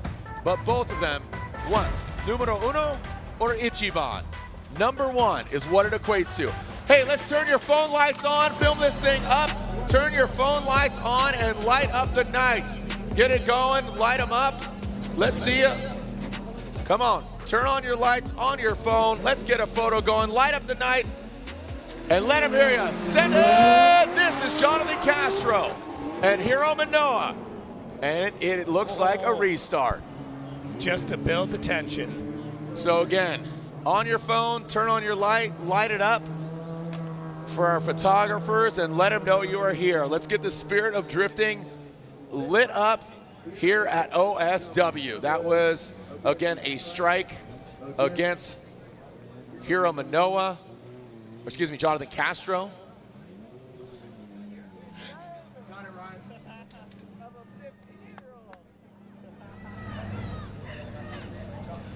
Jonathan Castro with, again, turn on your lights, film this, tag us, send it! Jonathan Castro, Method Dom, Toyota GR86, initiating into that big bang. Jonathan Castro, right there. In it, buried in it. Here's a shovel, can you dig it? Coming down into the power alley. Goes Castro, 1 and a 2, ticking the boxes. Hiro Minowa tucked in, finding that special secret sauce. The 15-year-old brings it across, the tire fire is on, and brings it on home. Wow. This is what we've built up to. This is what I was looking forward to. We've got 2 drivers on absolute heaters. I mean, same chassis, just cranking it out here. Jonathan Castro is on cruise control in the best possible way. He's got this locked down. The timing is there. The setup is there. The driving is there. Everything is coming together for Jonathan Castro, who lays down an absolutely heater of a lead run. And Minowa not letting him get away. Both of them are fighting for something massive tonight. They're fighting for history and legacy, and you can see it in their driving. Minowa not letting anything to chance, putting the car in the pocket, dooring Jonathan Castro, and just setting it up. Look how stable these cars are through the runs. One car makes a correction, the other car makes a correction. They are mirror images of each other coming across the line, going through those inside clips. We could be here all night if nobody. This is a staring contest, and who's going to blink first? Wow. Yeah, absolutely amazing. Again, Hiro Minowa, just, we've seen him take that win overall. We've seen him do it before, but Castro wants to get his first ever podium, and he's getting that, but can he get the overall win? Hiro Minowa, 3 podiums, and he can do it again, man. I mean, he's got the making of it, but Castro wants to seal the deal. Light up the night. Orlando Speed World, the lights are on. Once they extinguish, we'll yell send it as loud as possible for potentially the final time. Here we go. On 3, send it. 1, 2, 3, send it. Here we go. Hiroya Minowa, Jonathan Castro. Who's coming out on top? Round 3 of the Formula Drift Pro Championship. Minowa initiates. Castro works his way up to the top. Not as close. Minowa settled in right there, bathing in the smoke as Castro tire fire early on. Transitions into the second inside clip. Minowa finding that side grip, ripping on home. He is on fire literally and figuratively, and potentially one step closer to that win here in Orlando. Wow. Minowa just finding everything. Wow. Everything available, reaching into the bag of tricks to figure out, how do I get going faster? How do I get more grip? How do I put this in the bag? Minowa absolutely just throwing caution to the wind and crushing out this run. Cannot believe that, I mean, he's less than half my age, and just driving like he's been doing this since the day he was born. Oh, Minowa, my gosh. look at this big fade entry into the wall, plants it absolutely on the throttle. And here's where we see Castro starting to reel him in, try and pick up the speed, and we've got that tire lit up almost immediately. Bang. Castro with such a great transition coming through the inside clip, and now Minowa on fire through that zone, fog lights going everywhere, and just absolutely buries it through that last outside zone. What is going on, Orlando? Hero called it, the confidence, the resources. Castro, that is just a hard battle to follow. Castro tried, hanging tough, but Hero literally baking his tires across the finish line. Signed, sealed, delivered. Hiro Minowa called his shot. He swung for the fences, and he called Ichiban, and I believe we have a victor. What an amazing event overall. Wild. And I believe we have a winner. This is worth so much more than the price of admission. This is everything. This is such a crazy, crazy event, and we're seeing epic driving from both drivers who are laying it all on the line, leaving nothing to chance through any of it. As we take a look at this BC Racing side-by-side, I mean, wow, just absolutely wow. The transitions, the zone filling, the tire fires, everything. Both these drivers just killing it. Man, this is what drifting is about. This is why I love this sport, and this is why the crowd is absolutely fired up right now. I can't believe where drifting has come in the time that I've come. I have no idea where drifting is going in the future, but I can tell you right now, we've got a glimpse of it with these two drivers. This sport will never be the same if they keep driving this way. This is, I mean, what Hero did here today is absolutely, it's just so incredible to see what a 15-year-old from Japan applying his talent, taking all those resources, like I said, you know, taking his mom and his dad, applying that knowledge, working with a team, you know, coming over here. Castro, Dominican Republic's own, you know, driving just so aggressively, getting his first ever podium. Again, we still don't have the overall victor. We don't have the win, but holy cow, look at that, already being raised like he won this thing, and it's not official. We don't know, or I know who won, but I will tell you in just a little bit. Round of applause for our podium here. Join us at the podium, in the pits, in the paddock. There's Odie. Look at that, hugs all around for Castro, knowing how important this is to him. So let's now acknowledge our top three finishers here in Orlando. There it is, the hug after that hard-fought battle. Exchange those words, and now we will announce. Again, we do have a podium ceremony with trophies. We'll do the drawing at the podium as well. And what an event. And now your podium finishers. Finishing third place here at round 3 of the Formula Drift Pro Championship in his field suspension GT Radial S chassis, Odie Bakchis. And now your winner here at round 3. It was a hard-fought battle. Again, we saw seating bracket yesterday, 32, 16, 8, 4. And again, history was made with this driver. It's so awesome to see just the talent, the international affair. The spirit of drifting is alive and well. We can't wait to see you at our next round of competition. This being round 3, we have 5 more rounds left. We'll see you next month at E-Town, the first ever purpose-built drifting coliseum. And now your winner here at round 3, Formula Drift Scorched, Orlando Speed World, unanimously from the judges, Robbie, Brian, and Reese. The winner is, from Japan, Hiro Minowa gets the win. Hiro Minowa gets the win, and Jonathan Castro gets second place for his first ever Formula Drift podium. Congratulations to Hiro Minowa. Jonathan Castro gets his first ever podium. Round of applause for Jonathan Castro, Dominican's finest.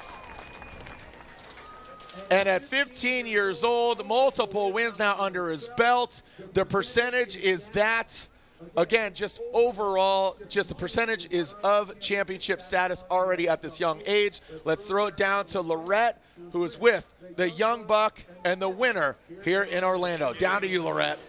So not only does he win Formula Drift Japan, left Japan, came straight here, called the win. Hiro, what was working so well for you? Oh my gosh, I have no one now, and I'm so happy now. And thank you so much for the team, for hard working, and sponsors, supporters, and my family, from Japan. And oh my gosh, this is, what a night. And yeah, this is still round 3, so I will keep it up for the other rounds. Thank you, guys. And Hiro, as you take a look around, you see your hero standing here just celebrating you. You see the crowd who were just lifting you up all day. Can you say thanks to the crowd here? Yeah, thank you so much for all fans for coming today for this night. And my hero is here, and I'm so happy for Hiro is here when I get the first place. And this is my first time get the first place. And thank you, James, for celebrating. And I cannot wait to drive in with him next round. And so many tears for the team. Yeah. This means so much to everybody. Yes, thank you I'm so thankful for the team, the preparing the car, and the car works super well the whole time, but this time everything went crazy, so I'm so happy. So happy for you. Ladies and gentlemen, your winner of round 3 in Orlando, Hiro Minowa. And also creating history, and Jacob, as you said, history and legacy, Jonathan Castro, his first podium. Ladies and gentlemen.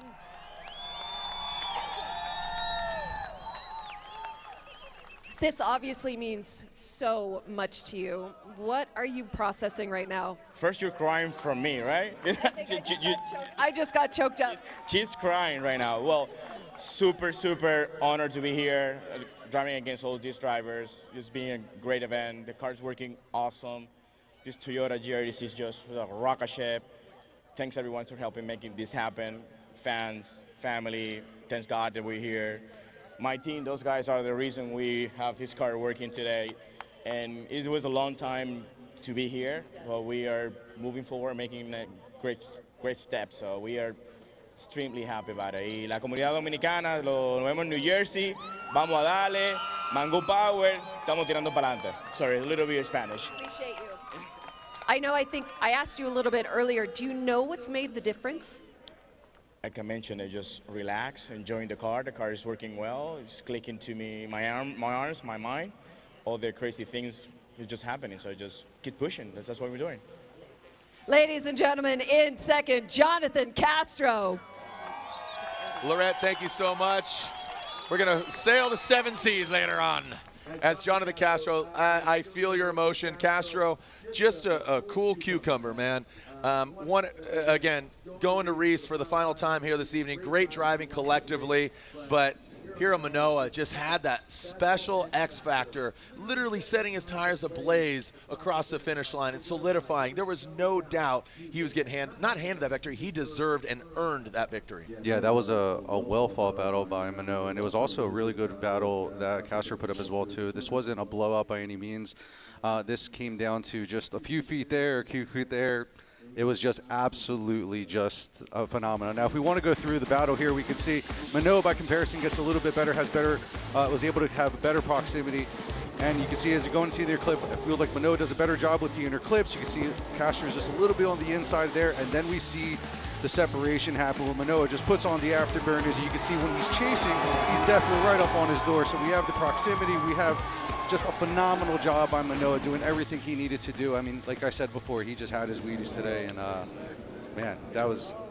I've been watching drifting for a long time, but that was wild. That's that right there, a testimonial from a gentleman who is a veteran. Reese, you drift yourself. Brian has done events. Robbie competed in Formula Drift. That's a testimony right there. Thank you, Reese, to you and your fellow judges. We'll see you at E-Town. Brian, Robbie won't see you at E-Town. We'll see Vernon. But Jacob, in closing, thank you so much, Lorette, for what you do. Some great questions.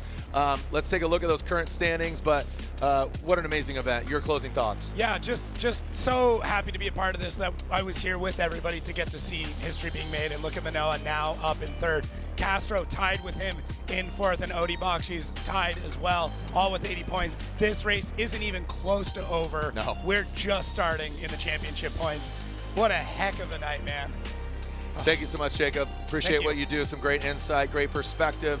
That's what we're doing. Edutainment, baby. We're educating, we're entertaining, and we are delivering. Formula Drift Scorched did exactly that. Thank you to all the fans in the building or online around the globe. Again, thank you on behalf of the whole Formula Drift staff, team, drivers, crew, sponsors, everybody. We'll see you in New Jersey. The Garden State will play host to round 4 of the Formula Drift Pro Championship. On behalf of Lorette, on behalf of Jacob, I'm Jared Deanda. We'll see you online and we'll see you in our time. Send it, Formula Drift Nation.